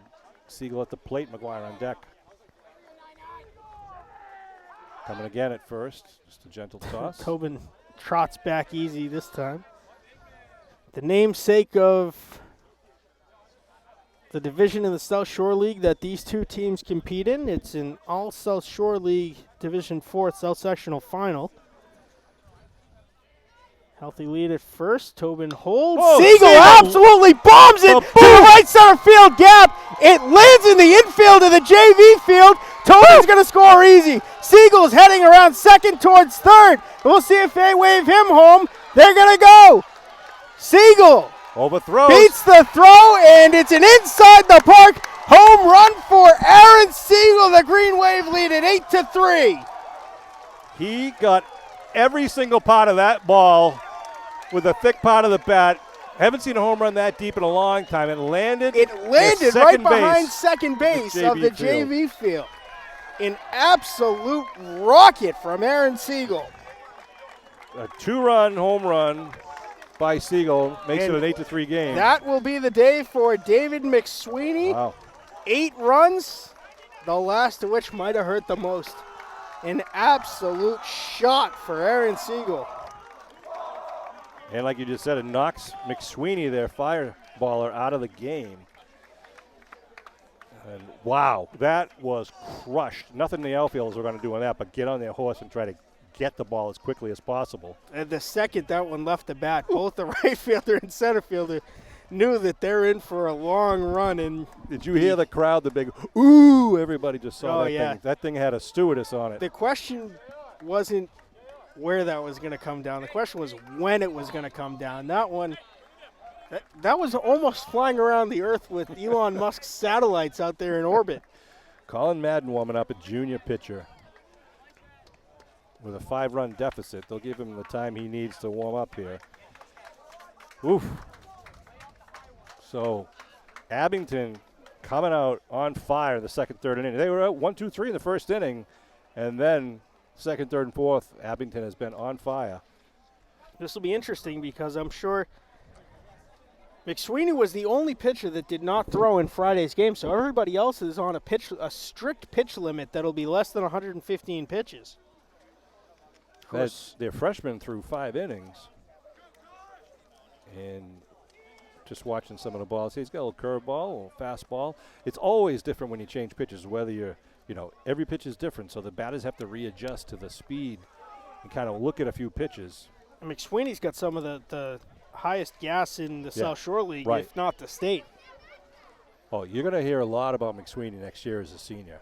I mean, he had an outstanding junior year, and he is going to be, just a force to be reckoned with in the South Shore League. You mentioned the Tobin division. Tobin is named after Don Tobin, who is the athletic director here at Abington High School for a number of years. Great guy. Still a fan of all things Abington. He helps us out. I was talking with him about the Abington High School Athletic Hall of Fame, getting some of his recommendations of some of the best athletes he ever saw. And one good thing that Siegel home run just did, it quieted down the Cohasset crowd just a tad more. Matty McGuire, Basketball Jones as the dugout chants each time. Matty stands up wearing number 1 on your roster, number 1 in your heart. Takes ball 1. Colin Madden's first pitch of today is ball 1 low and inside. Cohasset beat Millis 5-2 in the preliminary round. They're the only team to make the Final Four that played in that prelim round. They beat Sturgis Charter East in the first round, 4-2 in 10 innings. Upper Cape Cod, that was the last game. McSweeney pitched 5-2. And then the absolute circus at Mass Maritime, 21-19 against St. John Paul in the semis. God, that Siegel home run was almost out of the zoom length there for our camera. Ooh, ball 3. 3-1. Murph, did you get a good view of that McGuire. home run for Siegel? Did you get a good view of that home run for Siegel? Good, because I think he's going to keep that clip for a while. That's a highlight reel play right Yeah. there. Ball 4 for McGuire. Good job by Basketball Jones making the new pitcher throw his pitches. Brings up Spencer Merrick. Walked and singled. He scored twice. McGuire on first base. He's already scored twice. You never know what you're going to get between Abington and Cohasset. We saw, that first game, 7-1 victory for the Skippers. Then we faced them again in the South Shore League Championship game. Good curveball. 1-0 in a pitcher's duel in that one. And now today we've got an 8-3 wild one shaping up. This is only the 5th batter. McGuire's going on the pitch, and it's bobbled the Appleby catcher. bobbles out of the glove on the transfer, and McGuire's in safely. His He would've had third it. stolen base of the game, if I'm not mistaken. He got second on a wild pitch his first time up. Stole. Well, it doesn't matter. We just like to move around. We can embellish on the statistics all we want. Because, we watch everything here in green tinted glasses. For all you viewers at Cohasset, welcome aboard. But we, as you probably know, we're homers. Unabashedly, unapologetically, rooting for our guys. Although we respect the talent of the Cohasset Skippers in several sports. Very successful athletic programs. Oh, This Merrick one tried to tip- skied a wow. mile in the air. Third baseman under it. Nouveau drifts over, almost lost it. You saw with him that have wind. trouble with it. Yeah, same thing. Siegel had one like that earlier where he had to go, into foul territory, which makes it more difficult. And that one was blown away from the third baseman. First time Merrick has been retired today. He is 1 for 2 overall with a walk as well. Aiden O'Donnell 0 for 2. He flied out to deep right. Oh, it was a sacrifice fly. Knocked a run in. He had the sacrifice. So Strike one over the outside corner now. Madden on deck was 2 for 2.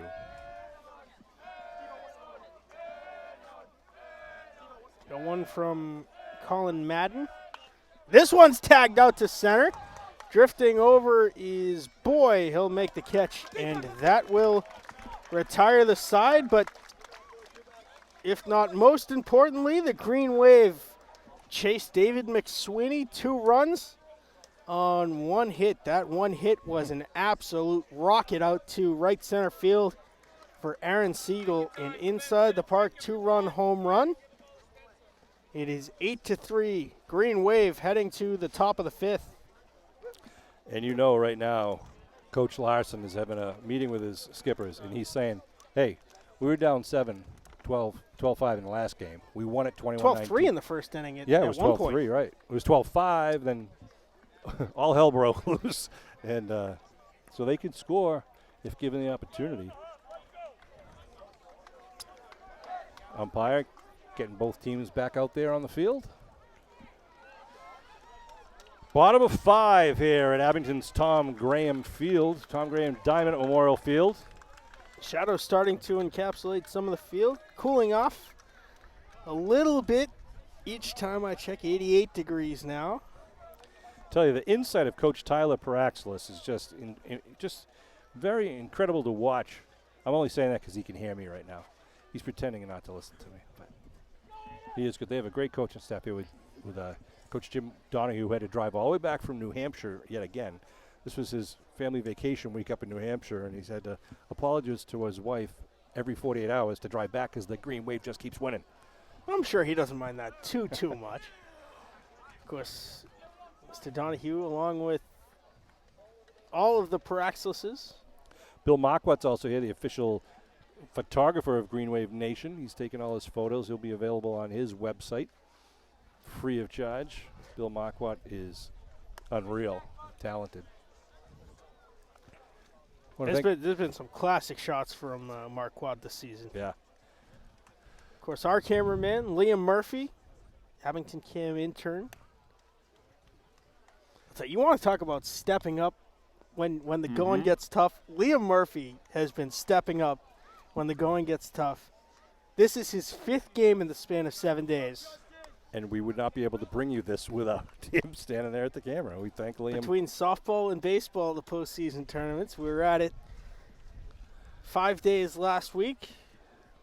So if any of you high school teachers from Abington are watching this and you're making a decision with Liam whether you should give him a B+ or an A-, bump it up to the A-. All right, help him out. So also tight end for the Green Wave football program. That's right. Not tight end. Wide receiver. Tall, good hands, working on his speed over the summer. Don Whitman here is the official scorekeeper for the Green Wave also. He's been doing Abington High School basketball for over 40 years. Froyo steps into the box for the Skippers, who are down by 5. 0 for 1, a walk and a strikeout. The leadoff hitter. Aiden O'Donnell back on the hill for the 5th.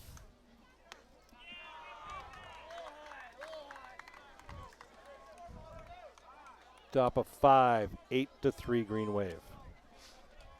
Aiden during his warm-ups before this inning, if you saw him, he was throwing a little high in his warm-up, so I think he's trying to ratchet it down, adjust his shoulder and delivery accordingly. Like that. This one grounded to Polito, makes the nice stop. The throw to first in time for the out. All you kids at home, you just saw Polito, the shortstop, charge the ball, get the good hop off the grass. Don't let it, come off the lip in a weird way. Give yourself a little extra time to set and throw. That was textbook shortstop play right there by Polito. Max Boy hit by pitch twice. Scored the last time on the triple by Luke Naveau, who's the next batter. Oh boy, hit by 2 pitches today. So technically, he's 0 for 0. 0 for 0. Yep. Errors, walks, and hit by pitches do not count as at bats.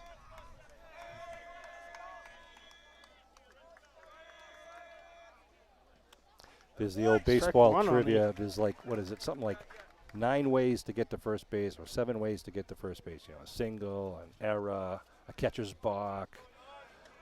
Figure it out at home. Submit your cards and letters to Catcher's Abington. interference. Yep. If you swing the bat, it hits the catcher's mitt. That's right.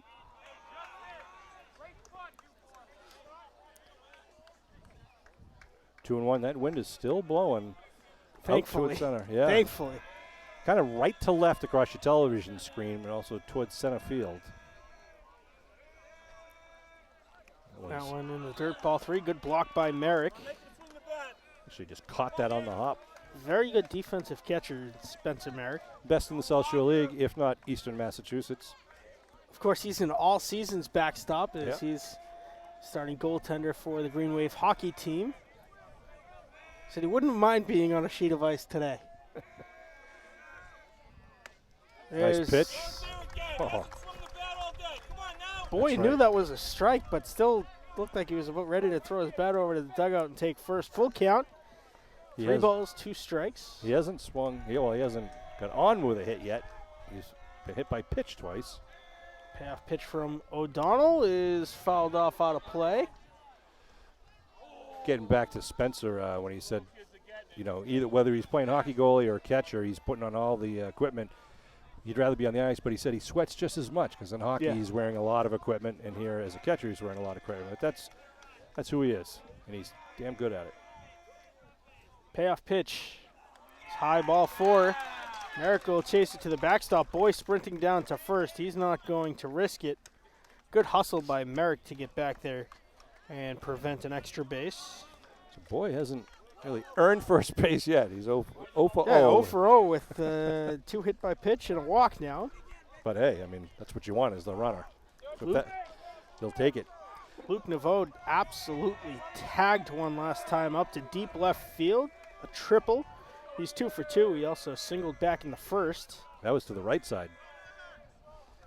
This one bounces. Another great block by Merrick, keeping it in front of him. And Boy, who might have been thinking about taking second, holds up.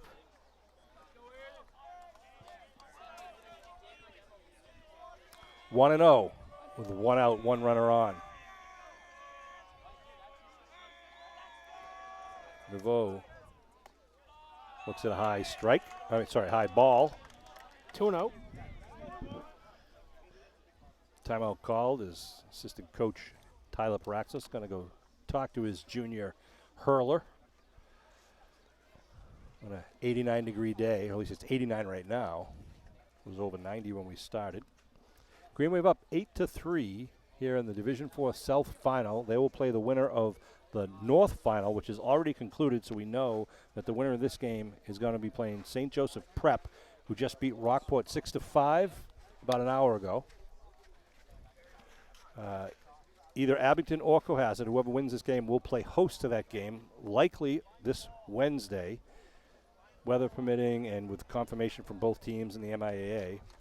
So stay tuned. There's also a chance, just a chance, that if Abington wins, it might be played here at Memorial Field, the Tom Gray and Diamond. It could be moved to a different local venue, which might have more seating. We don't know yet.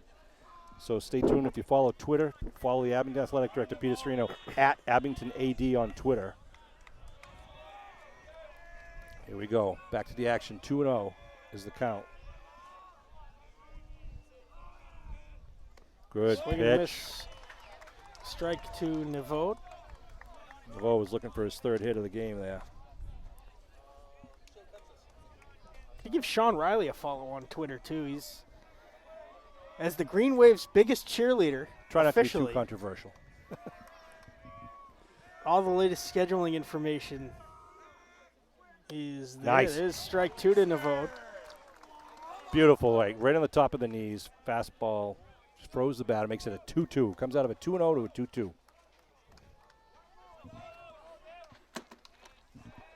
O'Donnell looks back. Boy, who was still standing on the bag. Now he takes his lead.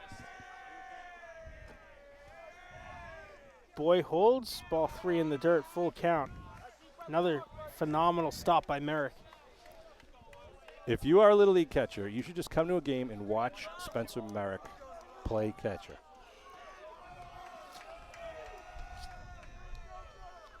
Full count. 3 balls, 2 strikes. The payoff pitch from Aiden O'Donnell. See if they send the runner here. Boy holds and strike Strikes him 3 out. over the outside corner. Navode was already 5 feet towards first. First time he's been sat down today. 2 away in the top half of the 5th. 2 strikeouts against this guy, Nick Henry.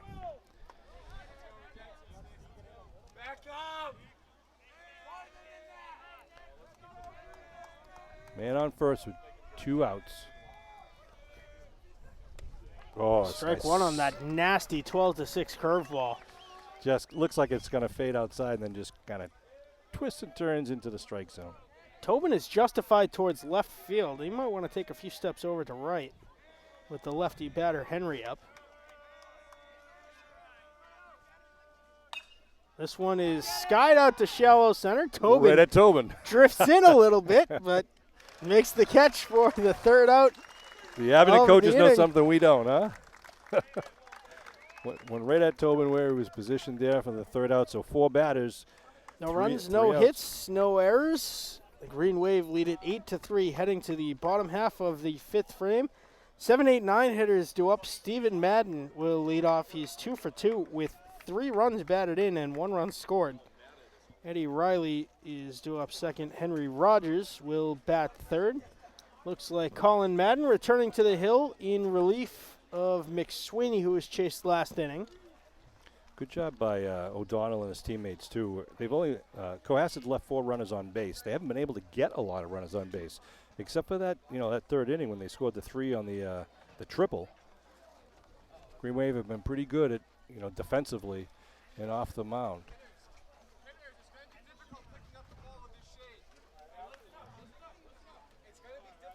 Now, if you look at the field, you can kind of see the shadows. A little bit of third base, the pitcher's mound, and not first base, but where the first baseman would be standing are in shade. Everything else is in direct sunlight. Shout out to Steve Praxis Jr. Okay, I mentioned him earlier. He's here watching the game. He's a professional baseball player. He just came over to the dugout and talked to the Abington hitters and said, listen, he said, it's going to be more difficult picking up the pitch coming out of the pitcher's hand now because he's in the shadow throwing into the sun and it then comes back into a shadow. So you got to concentrate a little bit harder watching that ball coming out of the pitcher's hand. And just, another example of the Green Wave alumni pitching in to keep this program such a potent and viable program. Good to see that, paying it back, paying it forward. 3 members of the Praxis family here helping out Coach. Stevie Madden going to lead off, which is always an exciting thing to say for the Green Wave. He's 2 for 2. 3 runs batted in, and 2 absolute shots to right center. Riley, Rogers, and Polito to follow him.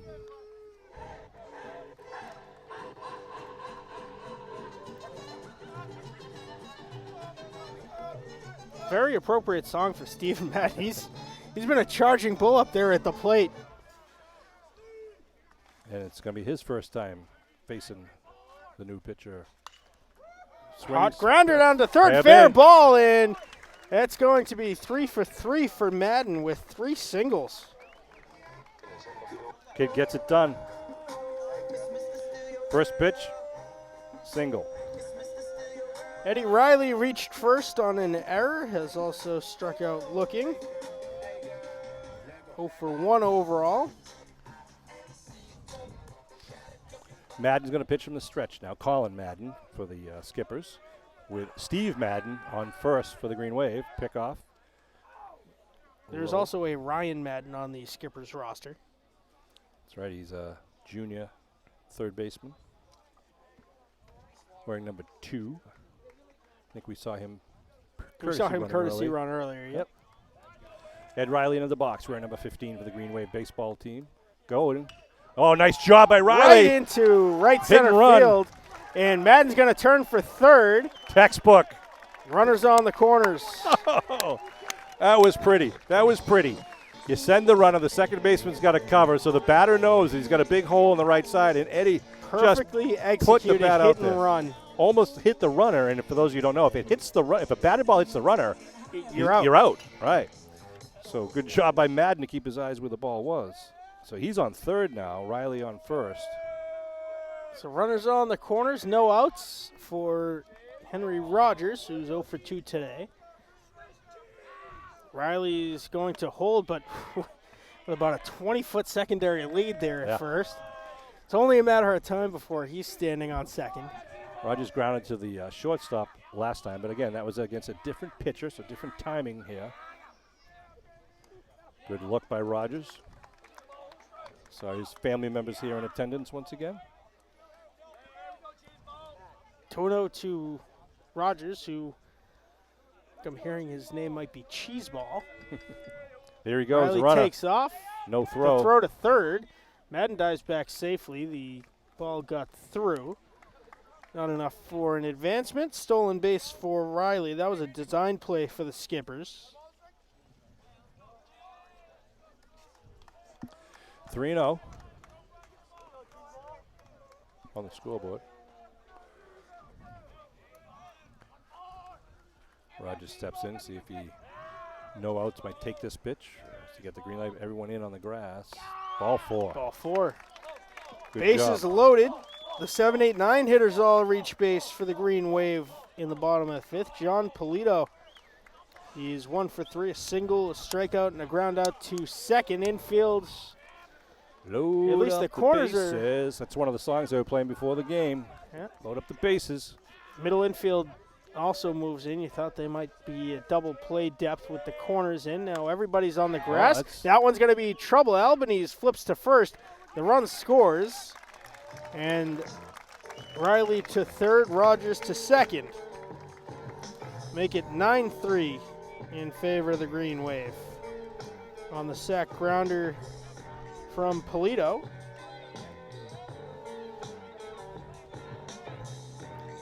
So second and third for Ryan Tobin. Walked his last time up. A left-handed batter. High. Also a left shot defenseman on the hockey team. Rogers at second. Riley at third. That one Tobin. over the inside corner. Tobin had to back out a bit. 1-1. Infield in on the grass. Trying to hold the runners. 9-3 Green Wave lead here in the top 5. We play 7 innings. Ooh, a little Tobin. change of pace. Gets on top of it, fouls it off. Aaron Siegel's awaiting on deck. Uh-oh. If we need to recap what happened the last time he stepped to the dish. Puka's still looking for that ball out there on the JV field. Outside. 2-2. 1 out. Top of 5. Tobin Green Wave have scored this is the 4th of 5 innings that they've scored. Oh, strike saw the high 3 strike on looks up high in the zone. Tobin down by way of the K for the 3rd time today. And here is Aaron Siegel, who hit an absolute shot his last time up. If you didn't catch it, I'm sure you'll see it at some point. It landed just behind second base of the JV field, which is Michael, M- Coach must be Larson's about- walking him. They're intentionally walking Siegel here with a runner on third. yeah, that makes sense. Yeah. That's Yep. respect. Yeah, that's going to be about 360, 370 feet out there. Well, let's see. We were measuring not that. more? That is close to the 400, really, because And it landed actually I on the think dirt over. of the JV Yeah. field. It's over 400, I believe. Matt McGuire steps up now with runners at the corners. He is On base 3 times. 2 for 2, 2 singles and a walk. Error for the first one, single the second one. But, you know, I'm a tighter scorekeeper. Oh, 1 for 1. But I keep missing the error that I've got scribbled in the corner. he's been of the on thing. 3 times. Let's leave it at that, right? That's a good thing. 0-2 with 2 outs. Siegel at first. Riley at third. Rogers at second. More shadows across the infield. Ball Just outside. outside. Count moves to 1-2 from Colin Madden.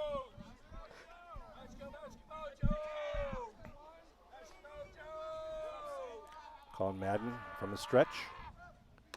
There it is. Got it the corner. McGuire doesn't like it. Says it was over the outside corner. See you later. Green Wave plate 1, but they leave them loaded. 2 hits. Couple walks. It is 9-3 Abington. We head to the 6th. It'll be the 5, 6, 7 hitters for the skippers, Appleby, Mulcahy, and Richardson. If I got my numbers right for RBIs, I got Polito with 2, Siegel with 2, Spencer, Merrick, and Aiden O'Donnell with 1, and Madden with 3 RBI, I believe. I am not the official scorer, but that's where I am. Let's see if I can do some dirty math.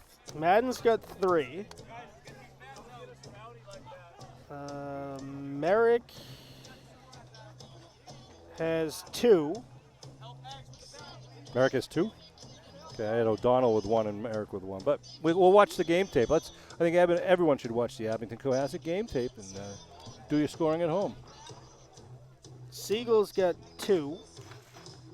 But And Riley's got 1.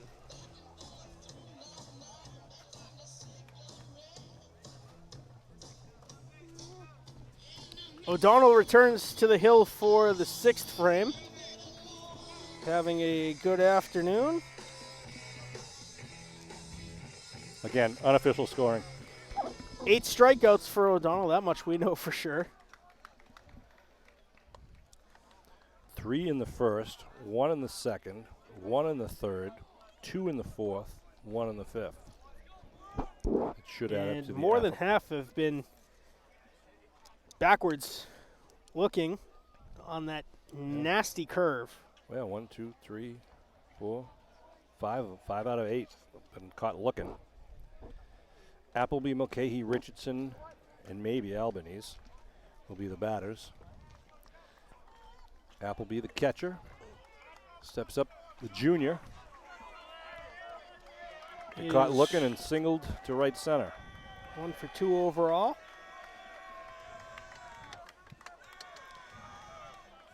No changes to the Green Wave defense out there for the top of the 6th inning. 6-run lead.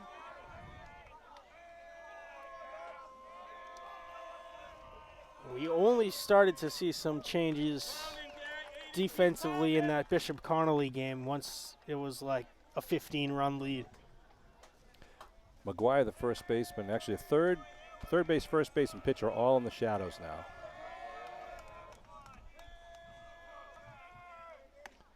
Two. Strike 2 to Appleby. Again, O'Donnell starting off the innings, throwing gas right down the pipe. Love to see that.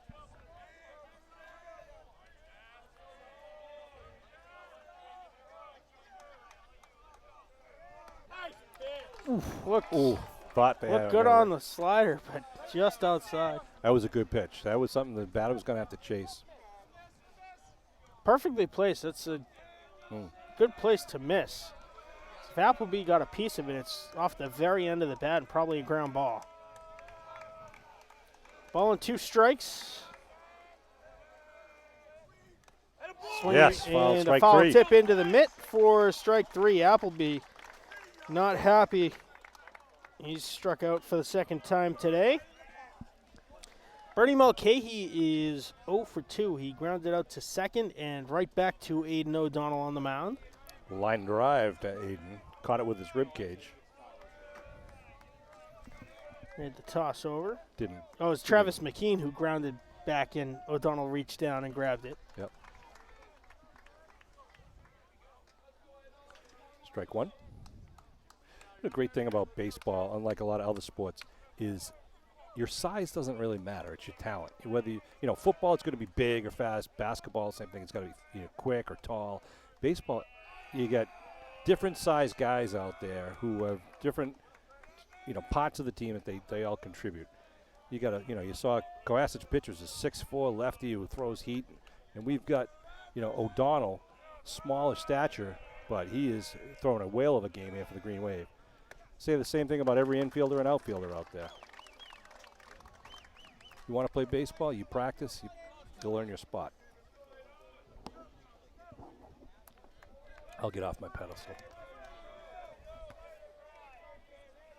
His batting practice pitcher Brian Merrick walking by.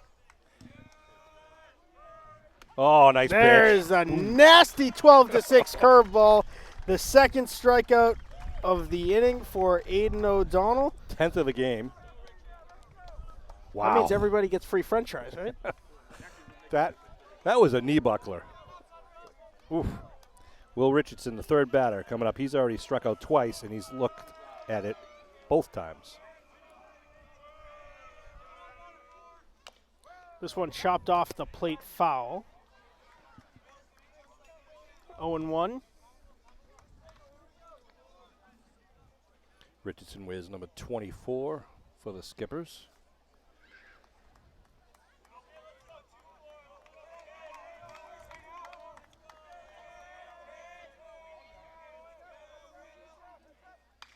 This Quick one stroke. tagged out to left. Madden drifting over and makes the catch. That will end the inning. 1, 2, 3.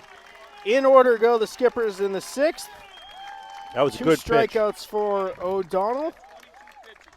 Coach Praxis was yelling. It was a good pitch. He jammed him, so he couldn't get a lot of wood behind it, and Madden made the play. Quick in there to finish the sixth.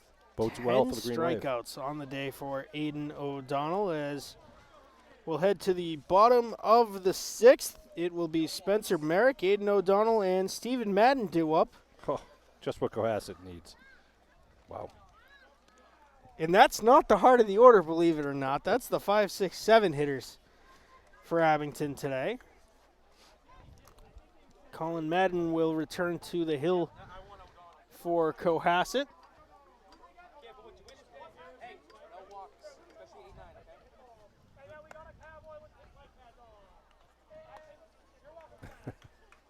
Spencer Merrick swinging the bat, forgot to take off his shin guards until one of his teammates told him.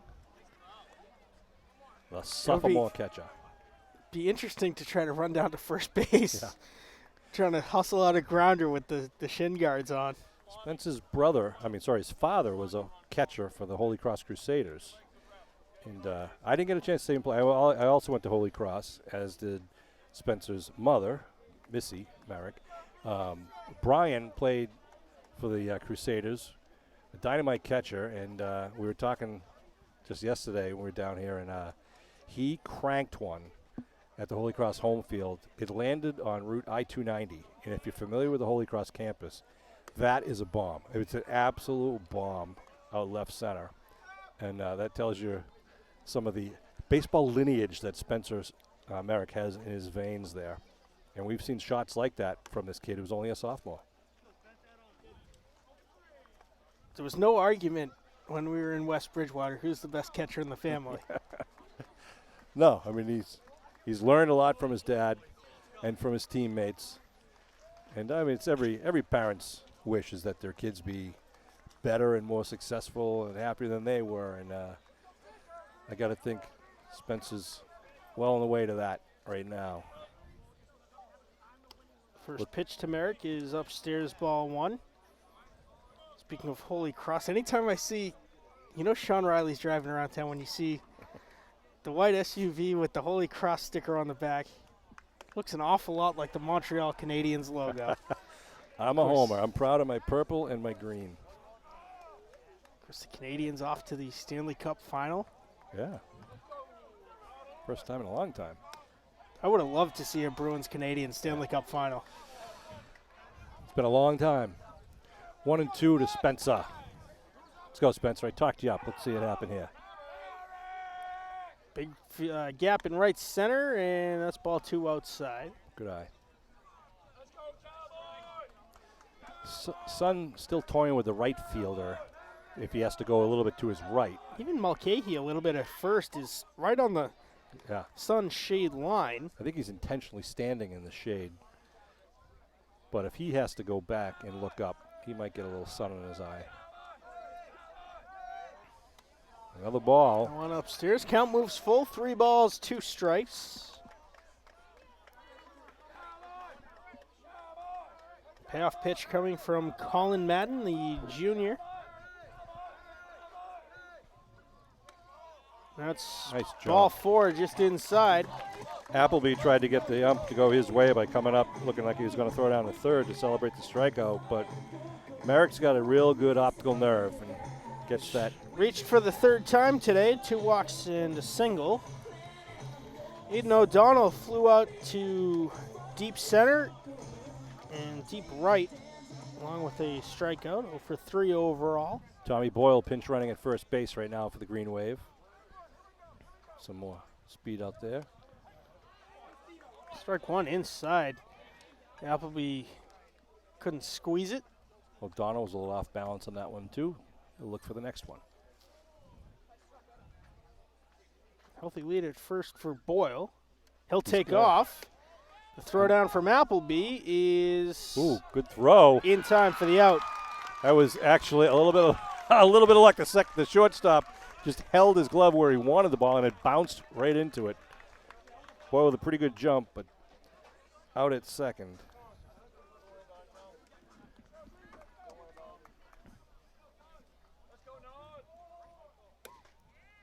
That one is inside, ball 2. 2-1. One down here in the bottom of 6. This Right one up right the up the middle. middle. It will be right past second base and into center. O'Donnell reaches for the first time today. A.J. Nash is going to go in and run for the pitcher, Aiden O'Donnell. A.J. Nash wearing number 29.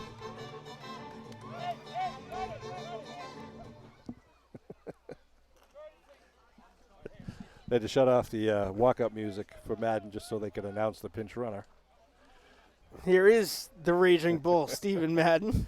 3 for He's 3. Reached base all 3 times to the dish, 3 singles, What a 3 playoff run. RBIs, 2 runs scored. What a playoff run this kid's having. What a lead at first for A.J. Nash. They'll throw over, and diving back safely is Nash. That lead was about 12 feet, Sean. Yeah. He pitches a great game last game. Now he's 3 for 3 here in the finals. Good pickup by the Green Wave.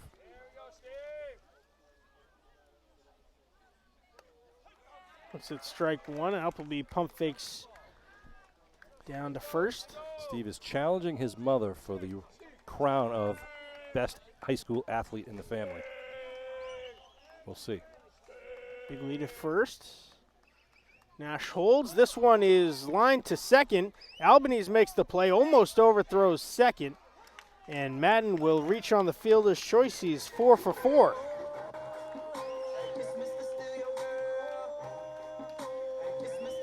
Kind of got jammed on that one. That was, again, spinning awkwardly out to the second baseman. But the put-out made it second. Eddie Riley has reached base twice today, once on a single, once on an error. He is also struck out.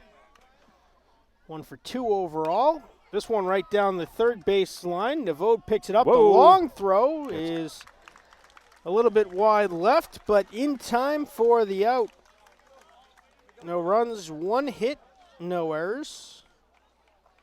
And one left on. Head to the 7th and final scheduled frame. It'll be the 8-9-1 hitters due up for the Skippers. Cam Albanese, Travis McKean, and Justin Froyo. Between the 3 of them, they have reached base once on a walk. Little Neil Diamond in the background here, Tom Graham Diamond. Classic. Aiden O'Donnell, I believe, has somewhere in the area of 22 pitches left before he hits That might be the enough. limit. 10 strikeouts on the day. Everybody here goes home with free French fries. Team huddle by the Green Wave. Liam, can you get a shot of that? The Green Wave. They're waiting for Steve Madden, who, they're calling him when they say, Steve.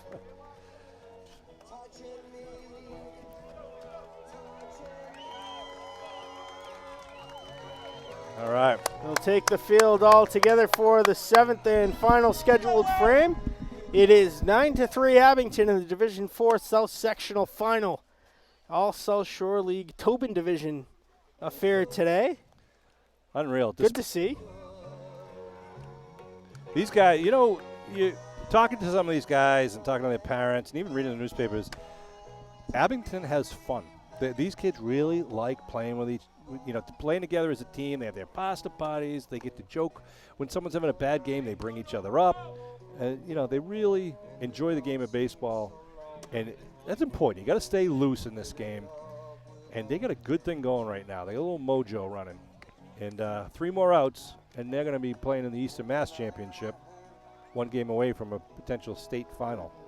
I want to thank you for, again, watching this stream and every stream we've brought you throughout the school year and especially spring here from the Tom Graham Diamond at Memorial Field, youtube.com/AbingtonCam02351/live. That's where you've been along with us every single game this season. We'll keep it going as long as the Green Wave do. If they close it out here, they will play presumably on Wednesday against St. Joseph Prep. They knocked off Rockport earlier today in the North Division bracket. John Sell and the freshman's warming up for the Green Wave right behind us in case we need a little extra pitches. And there will be a trophy presentation to both teams at the end of today's game. You can stay tuned for that. If Abington is victorious, I suspect you won't see any of the Abington players touch the trophy, which is again, one of their team traditions. They don't touch the trophy until it's the state championship. It is Aiden O'Donnell returning to the hill. Another guy who's had an incredible playoff run for Abington, a great leader for the Green Wave, and just a junior. Albanese up at the plate as a senior for the Skippers. They trail 9-3 here in the top of the 7th. First pitch. Foul back, straight back.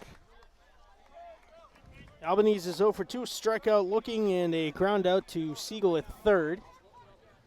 Yeah, only his 3rd at-bat of the game. Tells you how efficient Aiden O'Donnell has been. All 3 of Cohasset's runs coming back in the 3rd inning. That one just outside on the heater.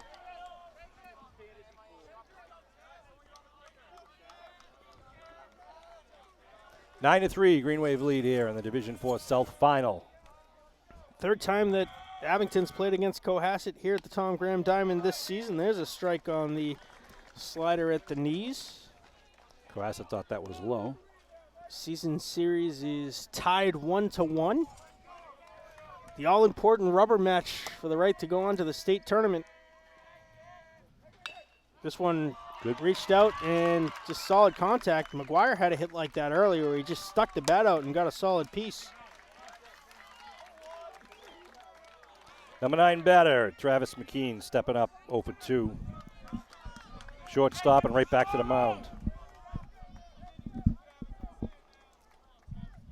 No outs here with a runner on.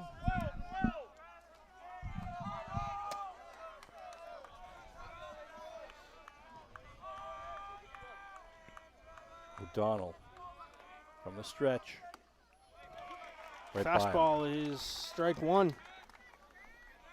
McKean has grounded to short and back to Aiden O'Donnell.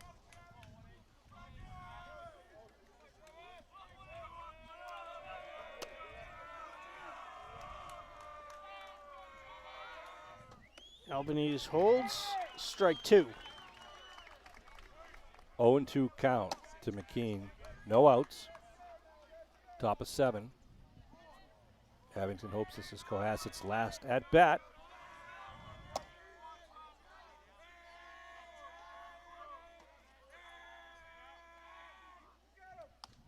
High. On high and outside. Ball one. A ball and 2 strikes now to McKean. We're at the price of admission, free admission here at these games this year. Absolute Baseball playoffs. sellout crowd today. There's going to be about 500 people in attendance. We'll wait till the next round. That On was away, low. ball 2. 2 and 2. Downigans. McGuire holding Albanese on the bag. Number 1 hitter on deck is Justin Froyo, who's 0 for 2 with a walk. Nice This one pitch. Fouled off to the backstop. Count remains 2-2. Pretty much the whole field, save for second base. A little bit of first and right fields are in the shadows now. You and I are still in the. It somehow magically didn't find us on top of the Green Wave dugout. The sun is burning on our back right now. The 2-2 from O'Donnell. Nice. Swing and a miss, strike 3, the 11th strikeout of the afternoon for Aiden O'Donnell.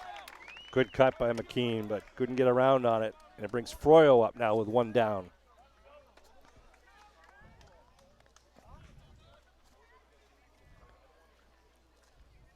Froyo, the junior outfielder. So for 2, strikeout, a walk, and a ground out to John Polito at shortstop in his last at bat.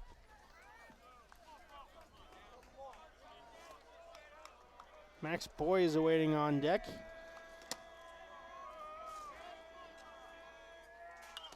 This one popped up. Spencer Foul Merrick territory. Merrick drifting over Oh. and can't get there. had to get it on his horse to get over there and was looking at the warning track, looking at the dugout. They actually have spectators in Looking the at the dugout over there. Yeah, fans. there shouldn't be spectators in the dugout over there.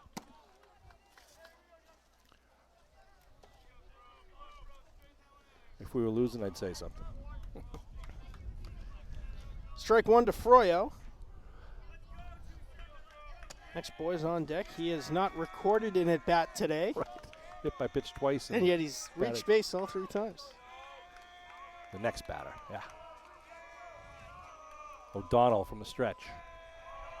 Aiden delivers. Low ball, 1. 1-1 to Froyo.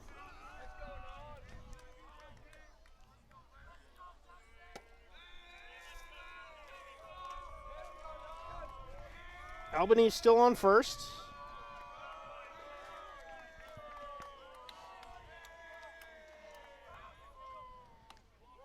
Just a little bit high, takes the pitch. Slider is just upstairs, 2-1. O'Donnell's getting close to that I was just thinking the same. 115 limit. He had, what, 22 left to start? 22 left coming this in. inning.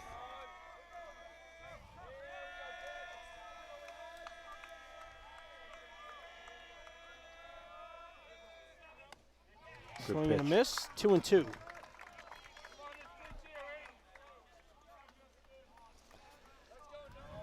O'Donnell's got to be thankful. You know, it gives you confidence knowing you got a good defense behind you. You know, you can take some chances sometimes. You can throw the ball right down the pipe and know that if the batter does get some wood on it, he's got some good defense behind him. This one is Foul. popped up, foul territory. Madden on his horse over and can't get there by about 2 feet. About as Heck of an far effort. away as it could have been for him. Still technically in play, in foul territory, but in play, but just too far away from where he was playing in left field. Count remains 2-2 to Justin Froyo.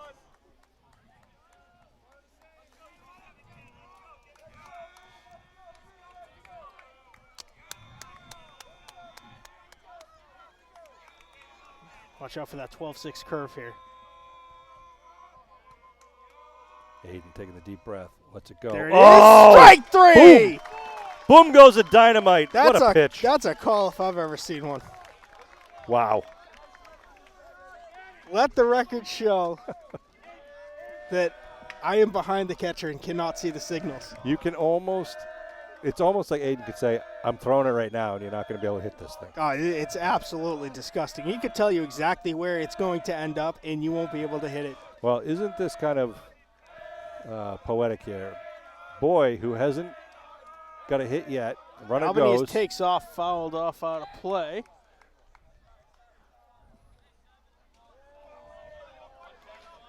One strike. They're going to say, worry about the batter here with 2 away in the 7th.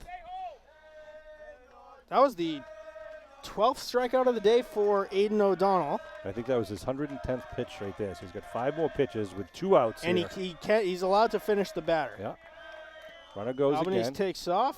Ball 1. Fastball low and inside, 1-1. Stolen base for Albanese. 2 outs, 1-1. He might even take off for third here. Green Wave worried about the guy at home plate. Boy represents the last chance for the Skippers. Fouled off again. 2 strikes. 1 more strike, and the Green Wave are South champions. 1 ball, 2 strikes. 1 on, 2 outs here in the top of the 7th inning for Aiden O'Donnell and the Abington Green Wave. They chant an A-Dog from the dugout. The pitch from O'Donnell. High. That is to the backstop. Albanese will take off for third. It's ball 2. The count No damage evens there. at 2-2.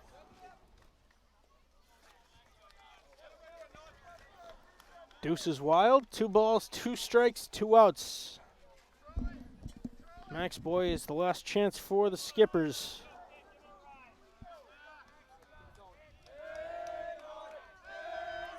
Heat. Here Or the here comes that curveball again. Watch it drop. Ooh. Just high. Full count. Nuvo sped away from it, but it just didn't catch the corner. And this will be the last batter that Aiden O'Donnell faces today. Will be. A strikeout would be nice to end the game on his 115th pitch. Full count, 3 balls, 2 strikes. Payoff pitch from Aiden O'Donnell. Hits him. For the 3rd time. And they're going to send Albanese back to third. He was trying to get home on the hit by pitch, which of course is a dead ball. Hit by pitch for the 3rd time in this game. John Sellen's going to Has come not in. recorded an at bat yet, No. has Max Boy. John Sellen will come on in relief of Aiden O'Donnell, and that's a heck of an effort. So O'Donnell's going to go out to right field. Sellen will go to the mound. Rogers will come into the bench. Hugs all around for Aiden O'Donnell. 12 strikeouts for him on the afternoon. That was a performance by O'Donnell.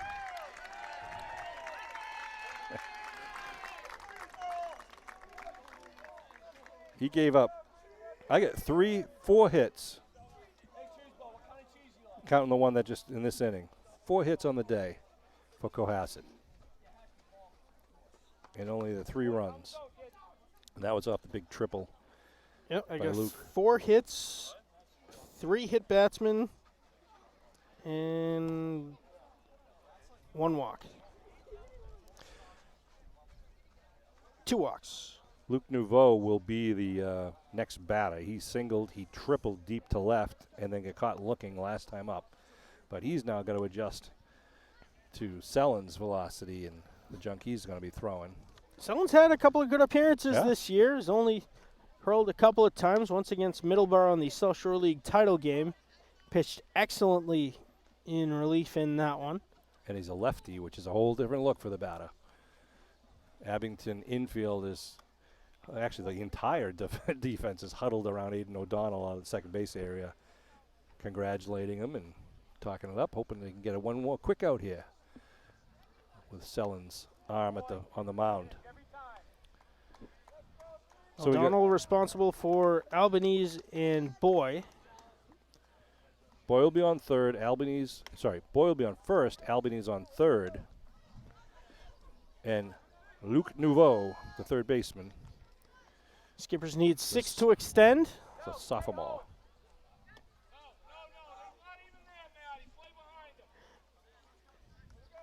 Coach Praxel is telling his defense to ignore the runners, just play as if there's no runners, so you cover the most area in your defensive zone. They'll let Boyce take second if he wants it here. Here he goes. First pitch, strike one. Sellen answers the bell. Boy up to second.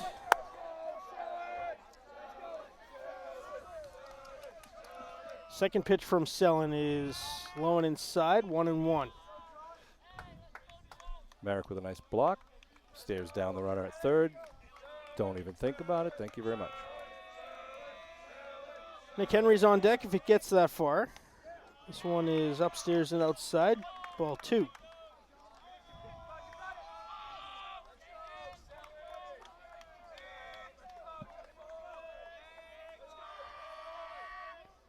Nice Swing and pitch. a miss. On the changeup, it got Navode way out in front of it. 2 balls, 2 strikes, and 2 outs here in the top of the 7th inning. South Sectional Division 4 championship game. This one is Straight popped up.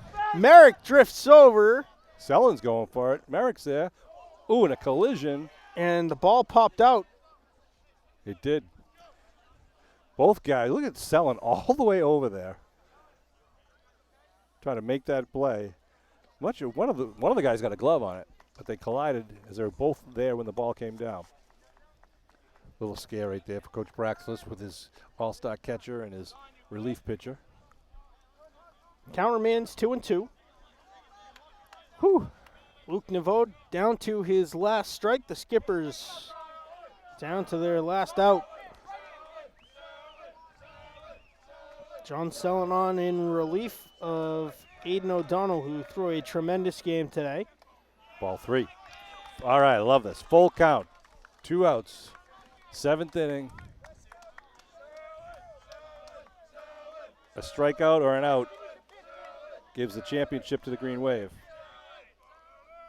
Strikeout! Strike 3. The Green Wave are Division 4 South Sectional champions.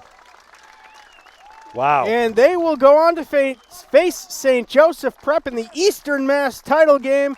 The final score from the Tom Graham Diamond today, 9-3. The Green Wave win the rubber match, and for the final time this season, they defeat the Cohasset Skippers. They win the season series 2-1. Sean, how about that classic?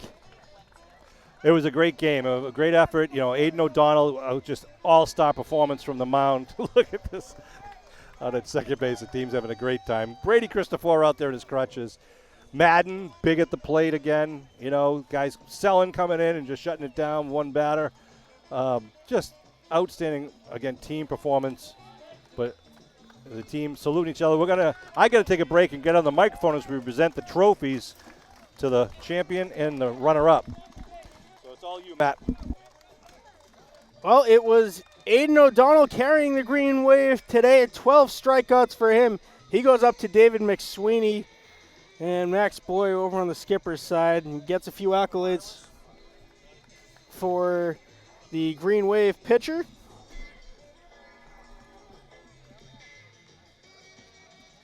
We've got a trophy celebration, so please stay tuned for that.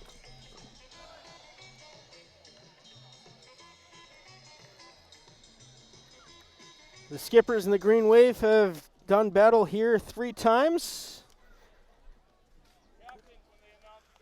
And we're going to send it over to our friend Sean Riley for the trophy presentation here for the Division 4 South Sectional Championship.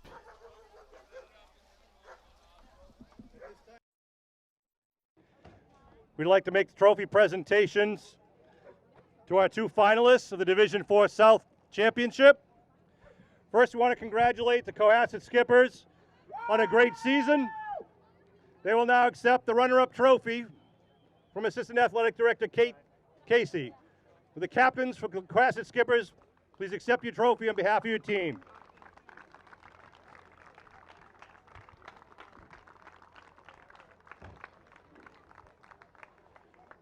Now the Abington Green Wave captains will be presented with the trophy for the championship of the Division 4 South 2021.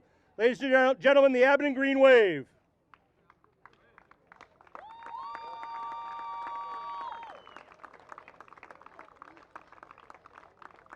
Earlier today, St. Joseph Prep defeated Rockport in the North Final, so the Abington Green Wave will host St. Joseph Prep.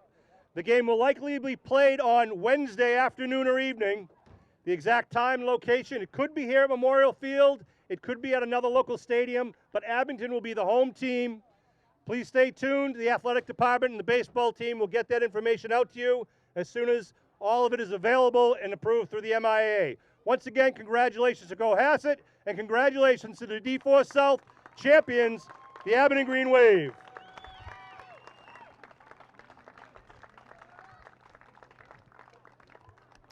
Well, it's been an absolute blast all season long here from Memorial Field. We've got at least one more game coming for you for the Green Wave as they continue this magical playoff run. The final score from the Tom Graham Diamond today, 9-3, the Cohasset Skippers eliminated the Green Wave. Moving on to the States, they're victorious in the rubber match. Moved to 2-1 on the season against the Skippers. Want to thank you for watching once again on Abington Community Access and Media on behalf of our cameraman, Liam Murphy, my broadcast partner, Sean Riley, and everyone here at Abington Community Access and Media. I'm Mad Dog Matt Nelson. We will see you next game.